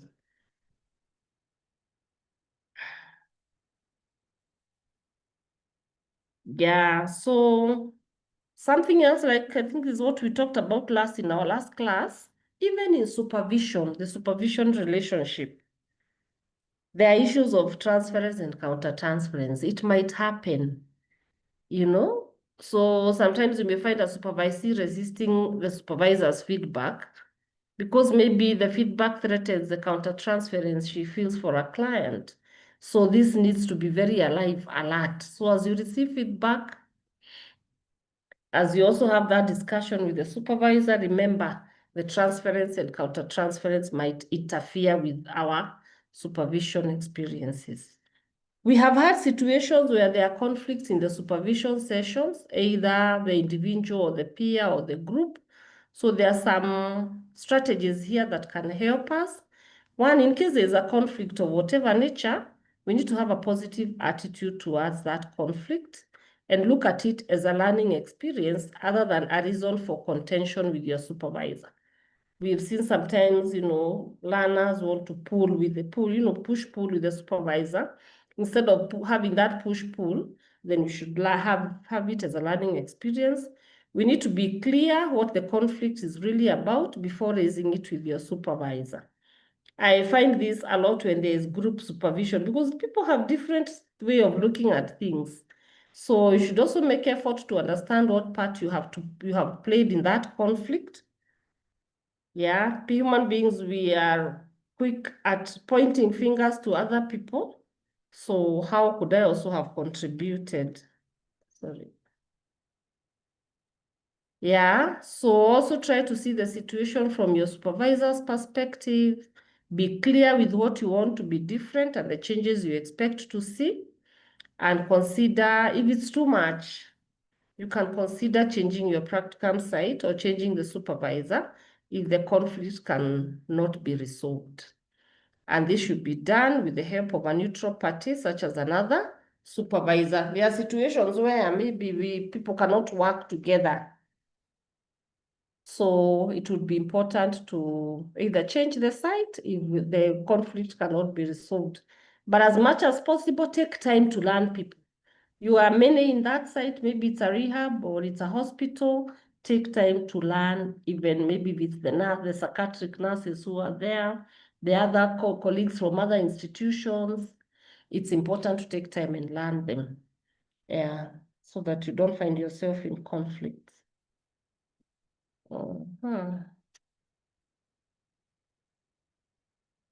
Yeah, qualities of a good supervisor.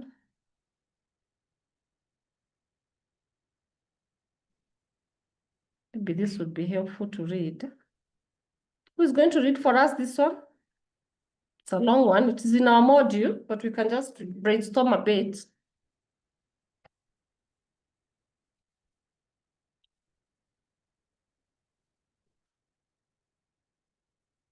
Na mtu anataka kusoma? Wacha nisome daktari. Sawa. Peter is signed up for clinical supervision with the supervisor appointed by his college. They had agreed at the beginning that Peter would record his counseling sessions and give the supervisor those recordings to listen to ahead of time. This was to ensure that the supervisor was familiar with the contents of the counseling sessions to be discussed before they met. However, the supervisor did not listen to the recordings ahead of time as he was supposed to do. He would listen to the recordings during the supervision meetings and consume a lot of time that should have been used to discuss the recorded sessions. Peter felt that he was not getting quality of supervision he was entitled to because of the supervisor's behavior.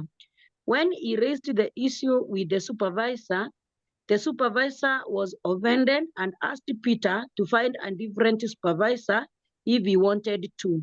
At this point, Peter is halfway through his practicum. The course coordinator advised him to just stick with the current supervisor to finish the process. In this scenario, conflict is obvious. How would you advise Peter to handle this conflict?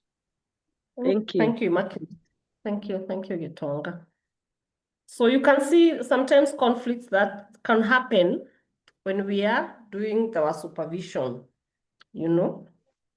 So we may not discuss it here, but these are some of the things that are likely to happen. And it's always good to look at the bigger picture, like the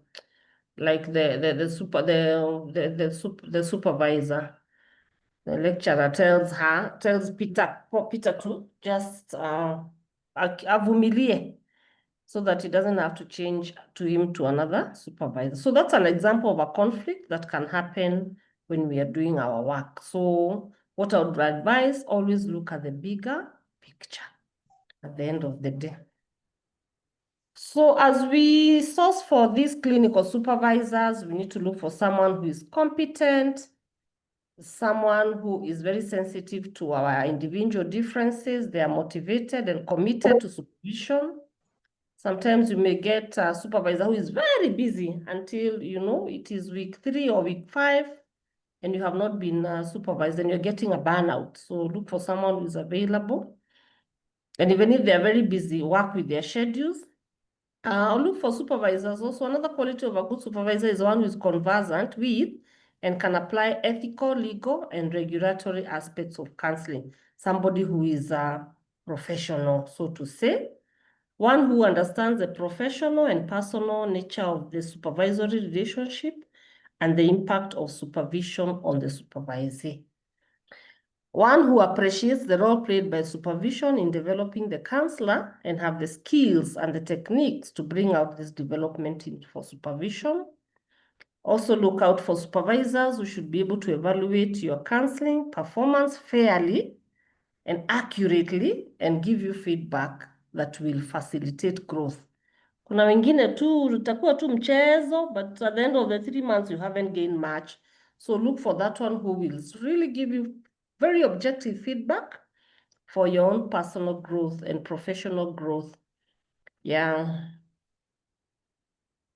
So supervisors are supposed to undertake continuing education in supervision, for them to stay informed. Sometimes you may have a supervisor who has limit in some training or experience in a particular area.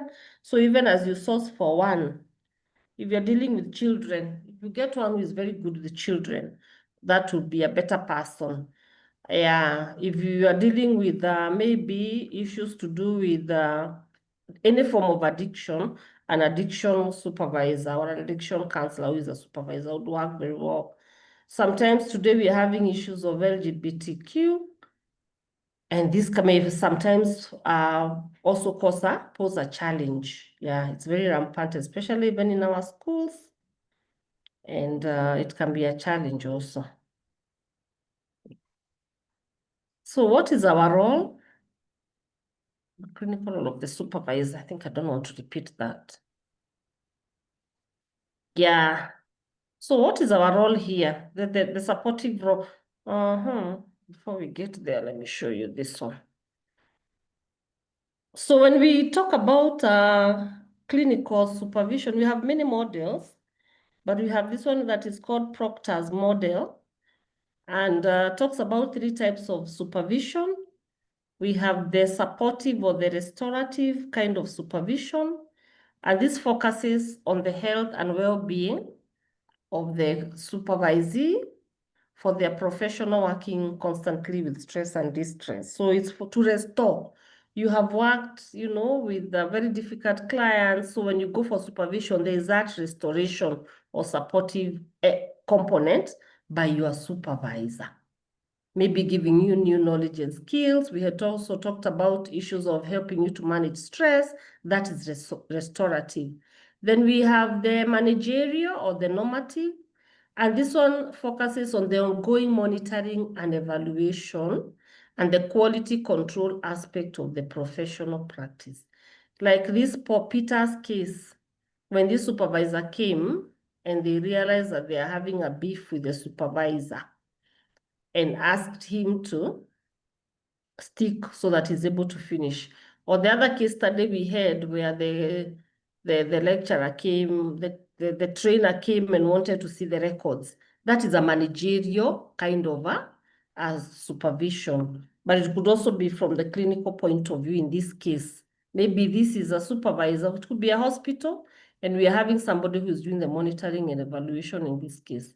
Then we have the formative. This one focuses on knowledge and skills that you require. Maybe you need the play therapy, or maybe you need to learn more techniques that are the cognitive techniques that can help your clients. So we have those different kind of clinical supervision that would take place. So for the normative one, we can see also there could be the managerial bit. So the situations would be different. Like the example for Paul, that was a lecturer from the, from the school. So you find that maybe within the organization, the managerial, the manager, or the managerial aspect on how they monitor and evaluate you, including maybe observing how you deal with the clients. Yeah, so those are different forms. So others would classify them as supportive and evaluative roles. So it's just the same, because when you talk about supportive, it's about helping the supervisee, giving them support and encouraging them so that they're able to recognize their personal limitations and protect the welfare of both the supervisee and the clients. That's when we had talked about that. Help them also to self-explore, evaluate or look at their problem-solving ability and building confidence. It's supporting. I'm not very confident with children, but you're doing it very well. So tomorrow they'll be better. It's also helping them deal with the issues that could come up. For example, matters to do with stress.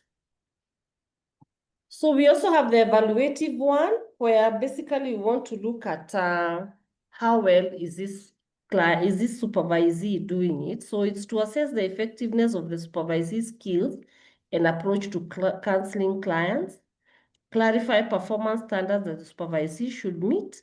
And this is where sometimes you may have somebody observing how you are doing it. Yeah, so this one will help to address any shortfalls in performance or the skills that you have. By just sitting and observing, how do you even attend a session? How do you explore with the client? That would be a form of evaluative role that could be from your supervisor. Yeah, so just a minute. So again, we are saying that in this supervision, the trainee is able to grow and develop their capacity as a counselor. So the supervisors will provide instructions in the areas of importance in counseling. Yeah. So we have modes of supervision. So the first, this one we had discussed, tutazipitia too, because again, it's important when it comes now to supervision. So we have the individual supervision, and this is conducted on one-on-one basis between you and your supervisor. It can be complete face-to-face. It can also be by telephone or online. It can sometimes also be, through Zoom. So typically the supervisee is prepared to discuss the counseling sessions that occurred. And this discussion centers on the sessions as a context for supervisee learning and development. So the individual, you and your supervisor, one-on-one basis, that is the individual supervision. We also have the dyadic This is supervision, and this is generally conducted the same way like the individual supervision, but the supervisor works with two supervisees at the same time. Maybe it is Kevin and Kafugi, and maybe Salome is their supervisor. So the dyadic, we are three. So the first one is one-on-one, two people. This is, now you have two supervisees with one supervisor. Then we have the other form that is a group supervision. And this is where you have a number of trainees who can work with a supervisor in a group setting. So they will agree to meet together as a group and members share their cases. So they will, in the session, they will discuss possible solution among themselves, guided by the supervisor. Like, for example, what would happen, assuming we are doing it virtually, and like some of us have presented their issues here. So we could now, after somebody has presented, or maybe if it's 2 or 3 people who are presenting, then we respond as a supervisee. But the supervisor is there, will give guidance. That is what we mean. So the supervisor will then summarize the discussion and they will provide a way forward to the trainee who had a challenge. Maybe it's Kevin who had a challenge with his student or his client. After he has shared, we will respond. Then the supervisor now will provide a way forward. The benefit of this method is that trainees get to share insights with one another and they learn from each other's experience. I remember last week, I don't know if it's Immaculate or who said when we have these small little discussions in our class, you benefit better than when it's a lecture throughout, So in a group supervision also, the trainees are able to they share and they also acquire insights from each other's experience. Is that clear? Iko sawa? Yes, Iko sawa. Yeah, then we have the peer supervision. This is relevant to more experienced and competent counselors who have established a good support network. And peer supervision, again, involves working in a group, but without a presence of a qualified supervisor. Like, for example, in this class, the 100 of us, who would agree, maybe divide ourselves in smaller groups, or we can easily just get support from each other. That is a peer-to-peer support. So it's usually a reciprocal arrangement involving counselors working together to help each other learn and develop. And I would encourage my dear learners that we make use of even this peer supervision. You have gone through a challenge, you can call Immaculate, I went through this, or Kafugi, I went through this, or Joan, this is what I'm going through, or Kibet, this is what I'm going through. Then that peer-to-peer support also really helps a lot. I think we've talked about group supervision. We also have other forms of supervision. I think somebody had asked about this somewhere in the class. We have the live supervision.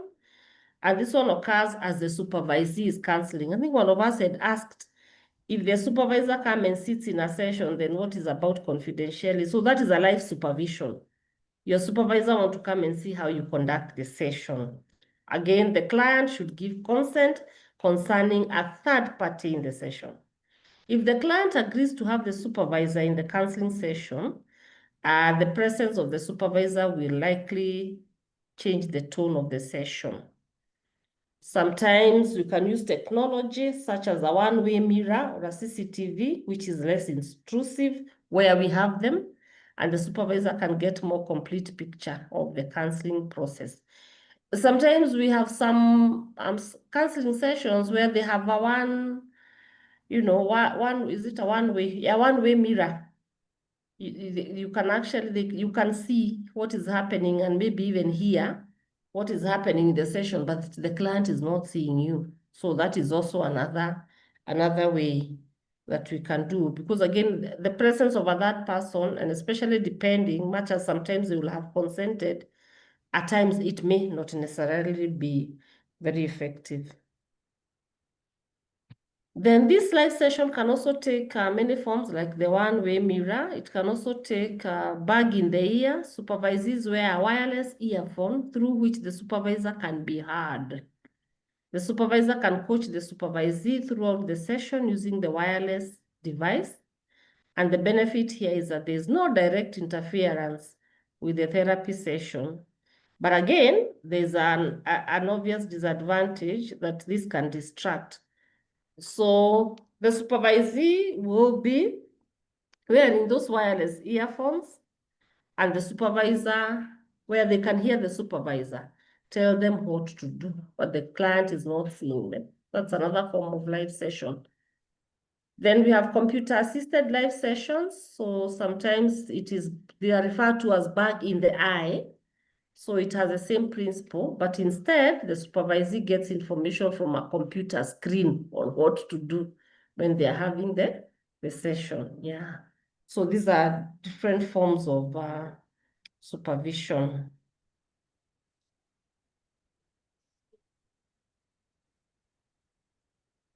Then we also have the walk-in, where the supervisor just enters a room at some deliberate time and interacts with the supervisee and the client, and then leaves. You know, I don't know what that would mean in terms of the session. Yeah, but we have that one, the walk-in, just incognito, they get in, see what you're doing, and they go out. Then we have the phone-ins and consultation breaks. This is where you're doing the session, and you can leave the session and get information or feedback or instructions to the counselor, or knock on the door and the supervisor steps out of the room. So in these instances, the client is not private to what is discussed between the therapist and the supervisor. But again, these ones we have to be very careful, because if you left me in a therapy room, I wouldn't know what to think, or you wouldn't know what this client would think about. Yeah, but there are still forms of the life supervision. So finally, we have, it's really finally, or just before finally. Yeah, we also have different supervision interventions. And I know as Kemi, we will have some of these interventions that will be part of the requirement of your supervision. And one of it is the self-report, where we shall expect that you have written like a summary with some guidelines on the entire sessions. I always encourage students to do it maybe like maybe even fortnightly, so that if you're starting your sessions in January, if you're told to write by March or April, you may not have remembered. But if you're having your case notes and after every 2 weeks you have your self-reflection, that helps a lot. So we have the self-report, where we'll expect that at least there's a report that you have written, self-report of your practicum. So this is an intervention where the supervisee reports on their counseling sessions, and it is the most indirect method of supervision, since the supervisor totally relies on the information and the experiences as reported by you. You know, so this one, it is very indirect method, because it is you to tell us, you know, about the site, about the techniques you used, about the theories you used, what were your challenges, what were your learning curves, and what is your recommendation maybe for that site, for example. So this method is only as good as the observational and conceptual abilities of the supervisees and the insightfulness of the supervisor. Remember, as you write, you're writing it towards the end for submission. So whatever you could have learned from the supervisor, maybe as you started, you are not as good as you ended. So the shortcomings of this approach is that it's very subjective and may lead to inaccuracies. So your perception and recollection of the session may be unreliable or biased in some way. And that's why I'm encouraging us, immediately we start this supervision, the practicum, it is always good it can even be weekly, by the way. After every week, have your notebook where you just do a small little report, so that when you come to compile it at towards the end of the semester, the term, then you will not have challenges when it comes to self-reporting. So we also have another one, again, which is also very important, even as we do the end report or the site report, process notes. And these are the supervisors bring case notes. Remember we talked about the case notes in our first session? Yeah, so these are sometimes the supervisor may want to see your case notes, yeah, the ones you have taken as you do the sessions. The case notes, unlike the self-report, they provide more reliable information than the self-report. And the supervisor can actually be able to track your thinking during the counseling session. Remember, like the case conceptualization.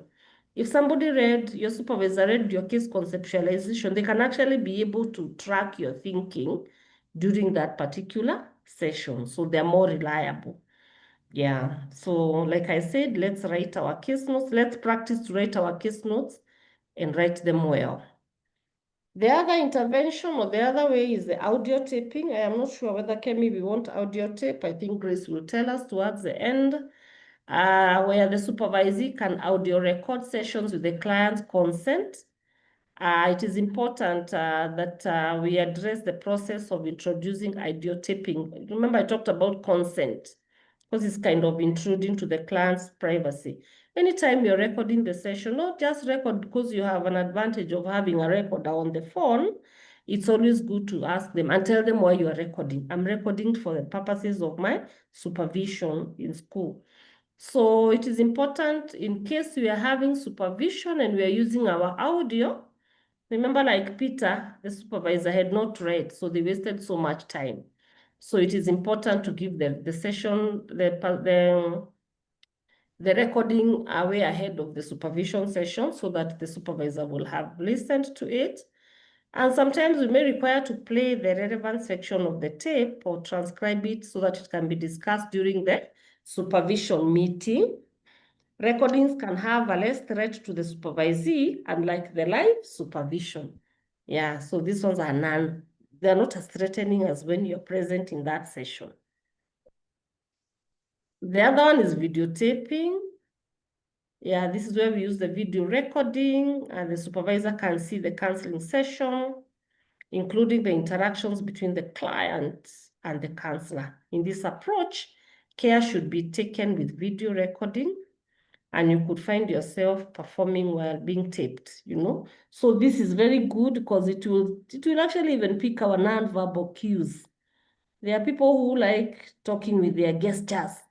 Maybe you're talking to somebody who has been physically assaulted, And also when we videotape, we're also able to see our own mannerisms in that session. That mannerisms sometimes that could interfere with that particular session. So the video recording can provide information such as the non-verbal cues, I've said that, and also participants could be more nervous sometimes. So please note it is necessary to always get the consent of the client before you do any form of recording. Very, very important. Yeah. Is there any reflection up to there? I know I'm intruding into your time, but we are coming to the end. Any reflections? Excuse me, Daktari. Please. Yes, sir. According to my understanding, supposed to carry out a practicum, a counseling session with your client. With that session, now you share that session with your supervisor ama ni aje? Kulingana na vile nimeelewa. Hii clinical supervision. Clinical supervision. I first of all do a counseling session with my client. Share out that session now with my supervisor. A good question. Let me give a scenario. That is Immaculate. Ni Immaculate. Immaculate Gitonga. Immaculate Gitonga. Yeah, like for example, where do you want to go for your supervision, for your clinic? Where is your site? No, I have one is at the school where I am. Okay. The other one is at a rehabilitation center. A rehab? Yeah.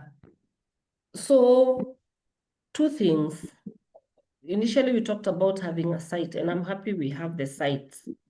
I want to believe that everybody, even if hujaenda, at least you have identified a site. And that's what we talked in our first session. As we do this practicum, so the site is very dynamic. A rehab will not be the same as a school, not be the same as a church, will not be the same as a children's rescue center. So, and we have these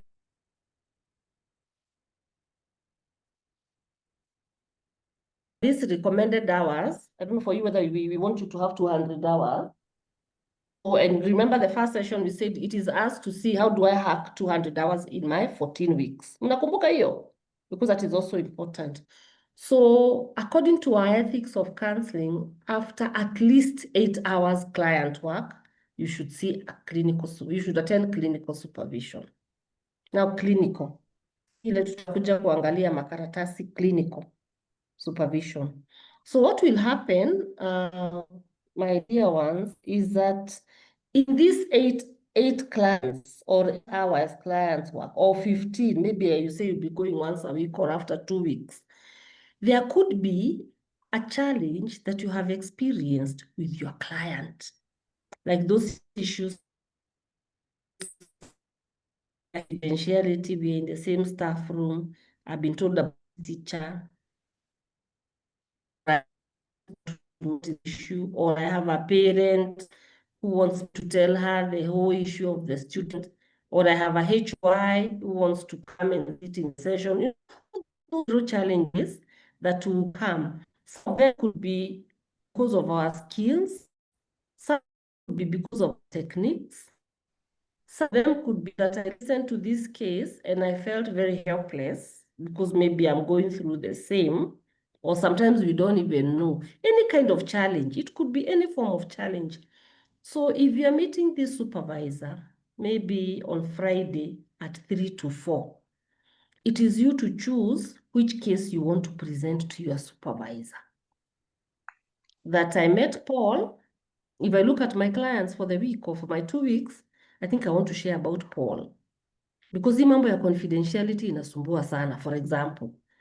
So you will now present them to the teacher, to your supervisor. Now, I have this client, he's called Paul, he's 14 years old.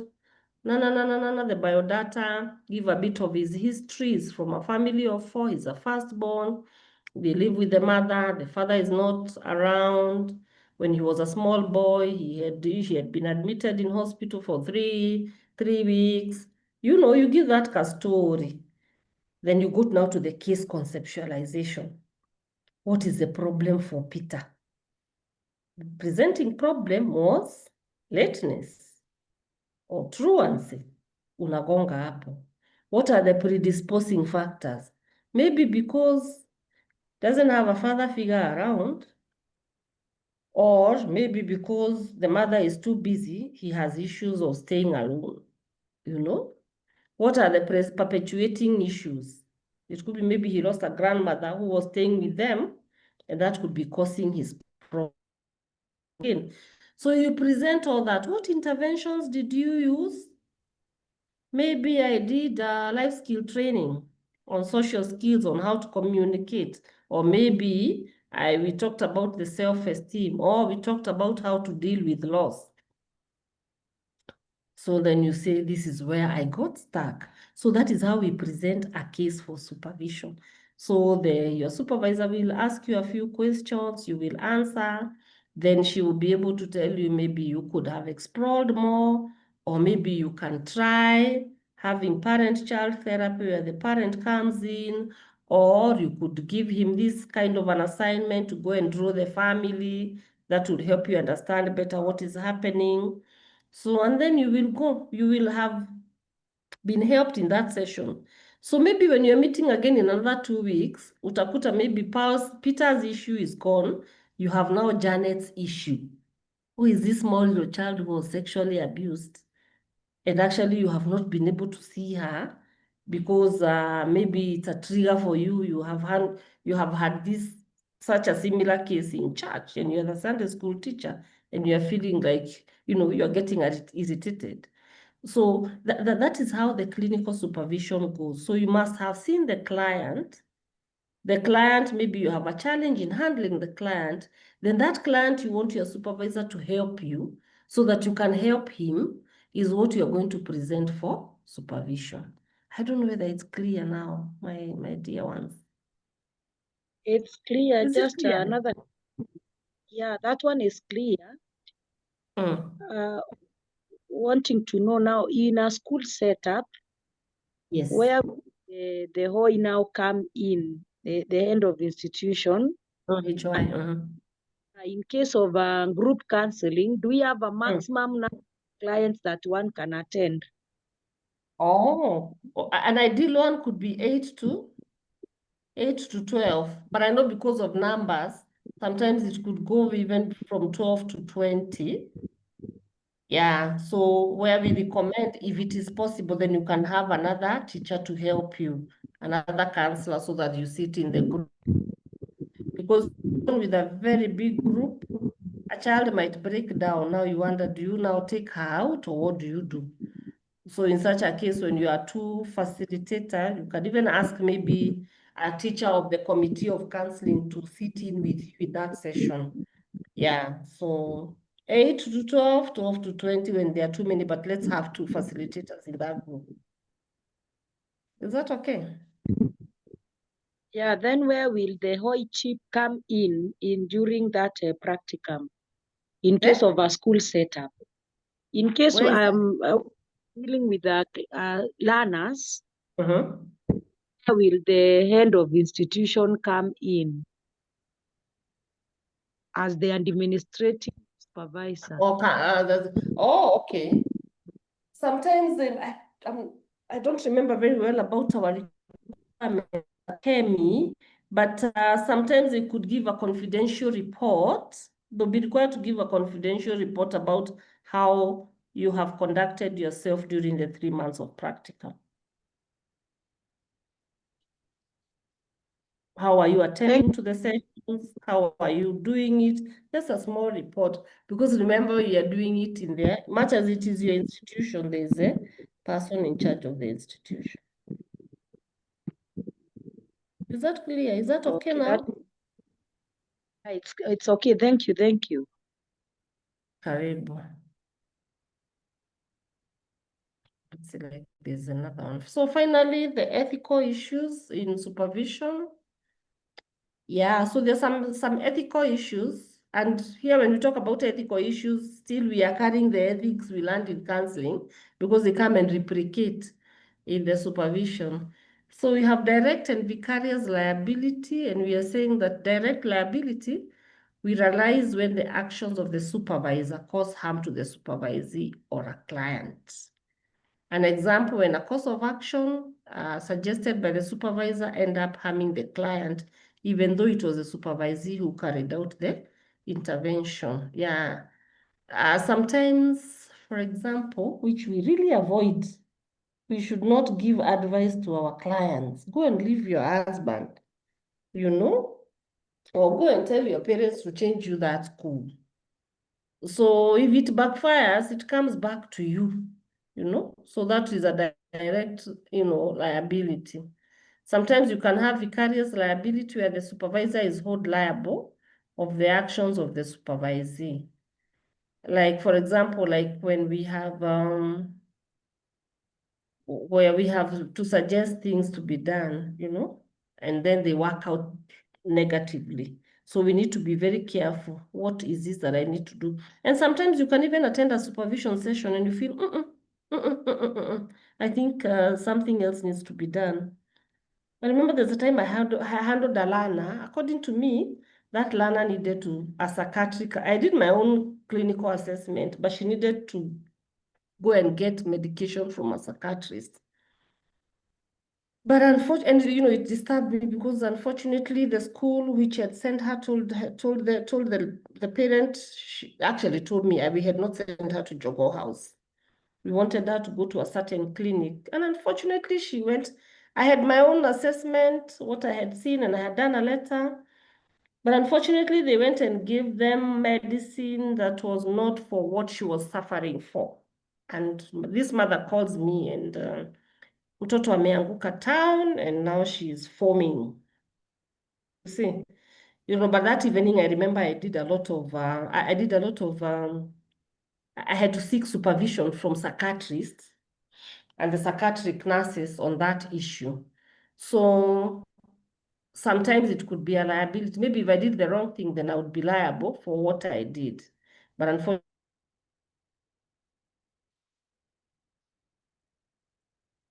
unfortunately, the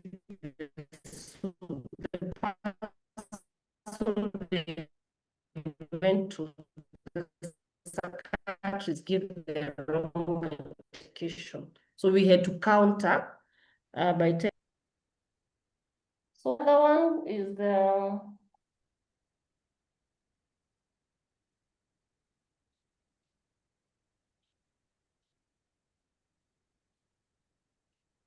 other one is duty to warn.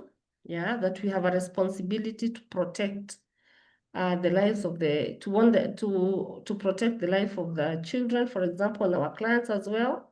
So supervisors as well as a supervisee have a right to warn an intended victim of harm. Like, for example, if it is self-harm or harm for property. Yeah. So the other thing that is also important when it comes to ethics, it is an informed consent in supervision. Just like we have an informed consent with our clients, it's also good to have an informed consent during our supervision, which again, it is at 2 levels. That is from the supervisee by the supervisor and from the supervisee's clients by the supervisee. So you're having your own informed consent with your client, that I'm your client and I'm going to abide with the session, with the sessions or whatever we agree. And for the minors, the HOI, for example, the guardian, the parents can consent for those sessions.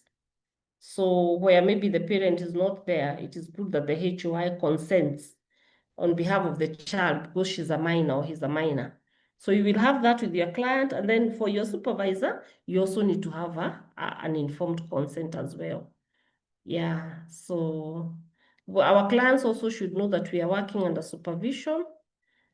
So it is important, like when we have to videotape or when we have to share the information in the session, they should also be able to know that. Then we also have aspects of dual relationships. We have shared this a lot today.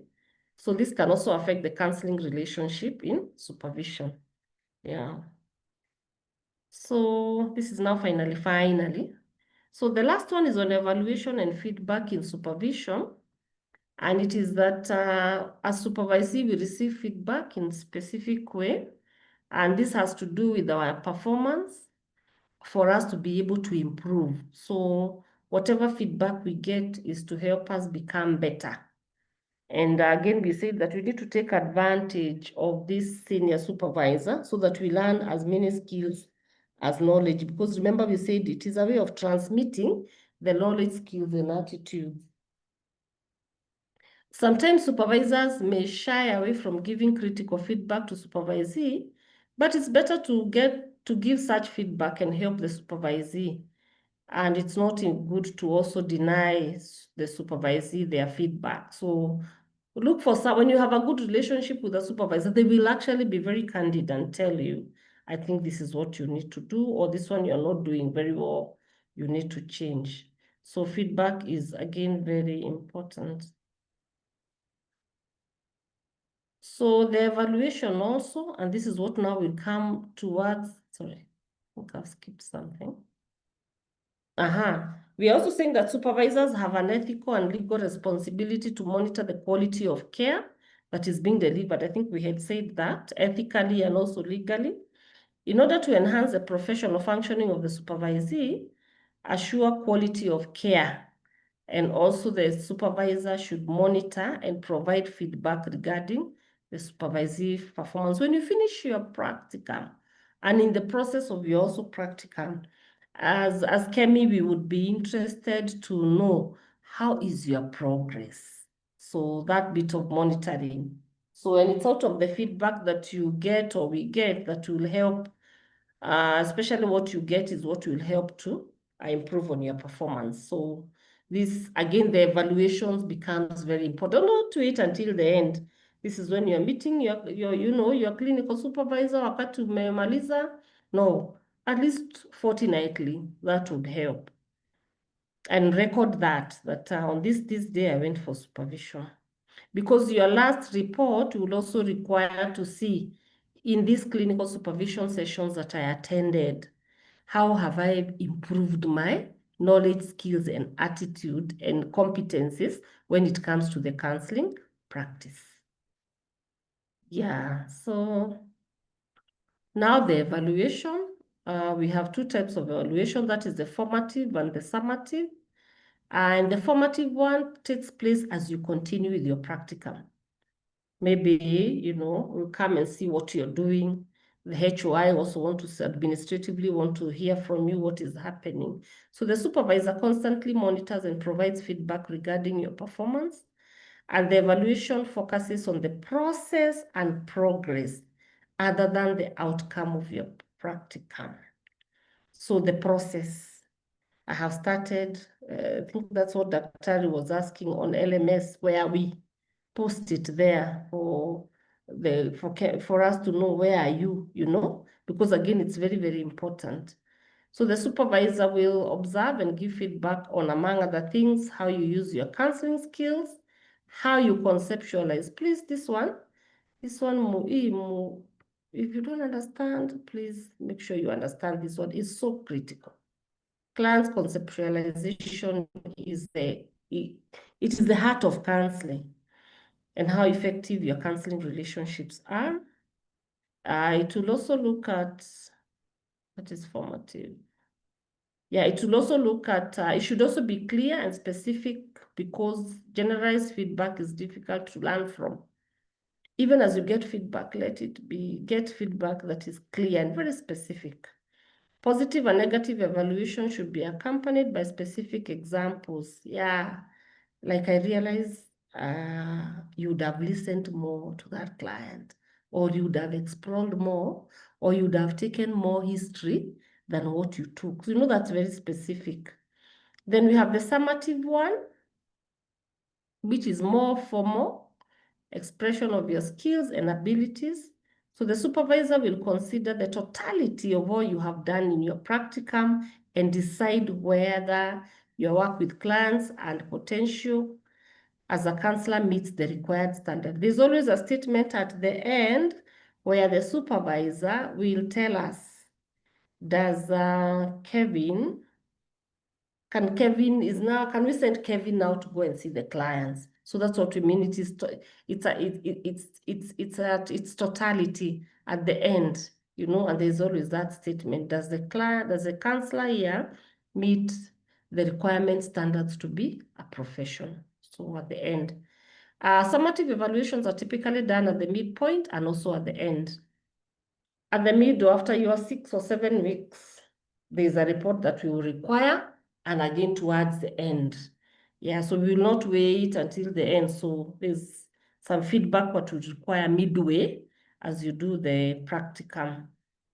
Summative evaluation is the culmination of the evaluation process, and if proper formative evaluation had been done throughout the practicum, then the summative evaluation should not be stressful. So for you, what I would encourage you, please keep your records right, document what you're doing, be in touch with your supervisor, the site supervisor, and ensure that your case notes are well written. And I know Dr. will also, as she gives you the record, the forms that you require, there's also a login form where every day you log, or the days that you see the client, you're able to log in the clients that you saw, and where you saw them. And maybe simply like, what are the issues you discuss? So remember to record. I know sometimes it's challenging, but it helps a lot. So we're also saying that at the beginning of the practicum, it's important that you discuss with your supervisor both the expected competencies and the methods by which these competencies will be assessed, what we are discussing right now. If there's any particular scale or form that will be used for your evaluation, we shall certainly give you, Dr. will give these forms. And be sure to understand the components that go into the evaluation. As you progress through your practicum, always seek feedback on your performance on those evaluative measures. I know sometimes some of the aspects will be the skills, the counseling skills. There will be also the communication skills. There will be also the competencies, whether you are ethically, whether you are professional, whether you're observing the ethics. So all those components are very important. Oh, we don't have time to read, Peter. But please, in your modules, please read these case studies. They're also very important. Just to summarize what we have done, please make sure that you actually read them. They will help and they will put together all what we have learned. So in conclusion, we are saying that as we go through the clinical supervision and also the practicum as well, our knowledge and skills are very, very, very key. What am I bringing for that practicum in that school or in that rehab? Supervision also will strengthen our abilities of applying theories and techniques. And they will also help, supervision will also help us with the multicultural competencies for our counseling practice. Yeah, so the multicultural competencies. You are in an environment, please understand the culture. Supervision also will promote our professional roles. It will help us also to have clear boundaries of our professional behavior, and we'll also be able to observe professional ethics and improve on the quality of care to our clients. Our supervisors act as gatekeepers of the counseling profession, because they will show us, they'll be able to put us on track. And then they'll also ensure that we are adequately prepared to join the profession. So the clinical supervision is quite key, even as we prepare ourselves to go out there and handle those clients that are waiting for you. Yeah, so I want to stop there in the interest of time. Thank you. I've taken a lot of your time, but thank you for your time. Whether there is a burning question or I can give the baton to Daktari. Thank you so much, Salome. Even if you're saying you've taken more time, I think you were still listening, we were still going on with you, but it is evening, and so we thank you for that very nice session. Colleagues, all the documents that will be required, I'll share with you. All the step of the way, we will walk together. Where I feel we need to bring Salome in again, I will alert her early so that she comes in and supports us more. Because all these that we do, it's not about the documentation. It's not about those forms that you are going to fill. It is about how well are you prepared to get out there and assist our learners in schools. So thank you so much. I'll not take any more of your time. We will keep on talking, and remember, tomorrow we still have a class, and I'm looking forward to meeting you as we look at this more.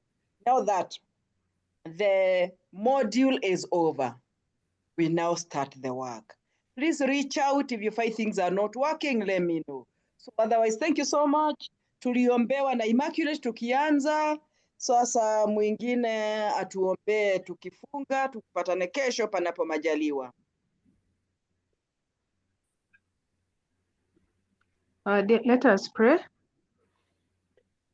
Dear Heavenly Father. Hello? We are with you. Yes, dear Heavenly Father, we come before you this evening.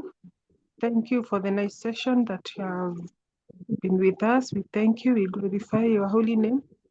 We pray for all of us, oh God, that Lord, may you give us a good night, a night full of your blessings, a night full of dreams that come from you, oh God. We pray for our families. We pray for this course that we are undertaking, that Lord, may you be with us. Help us be able to clear the fees, oh God, provide for each and every one of us. And we pray that, Lord, may you give us a peaceful night. And it is in Jesus' name we pray. Amen. Amen, and thank you. Colleagues, we continue learning, we continue in the process. Thank you so much, Salome. We still look for you. Have a good night, colleagues. Good night. Good night too. Usiku mwanana. Shukran. Asante.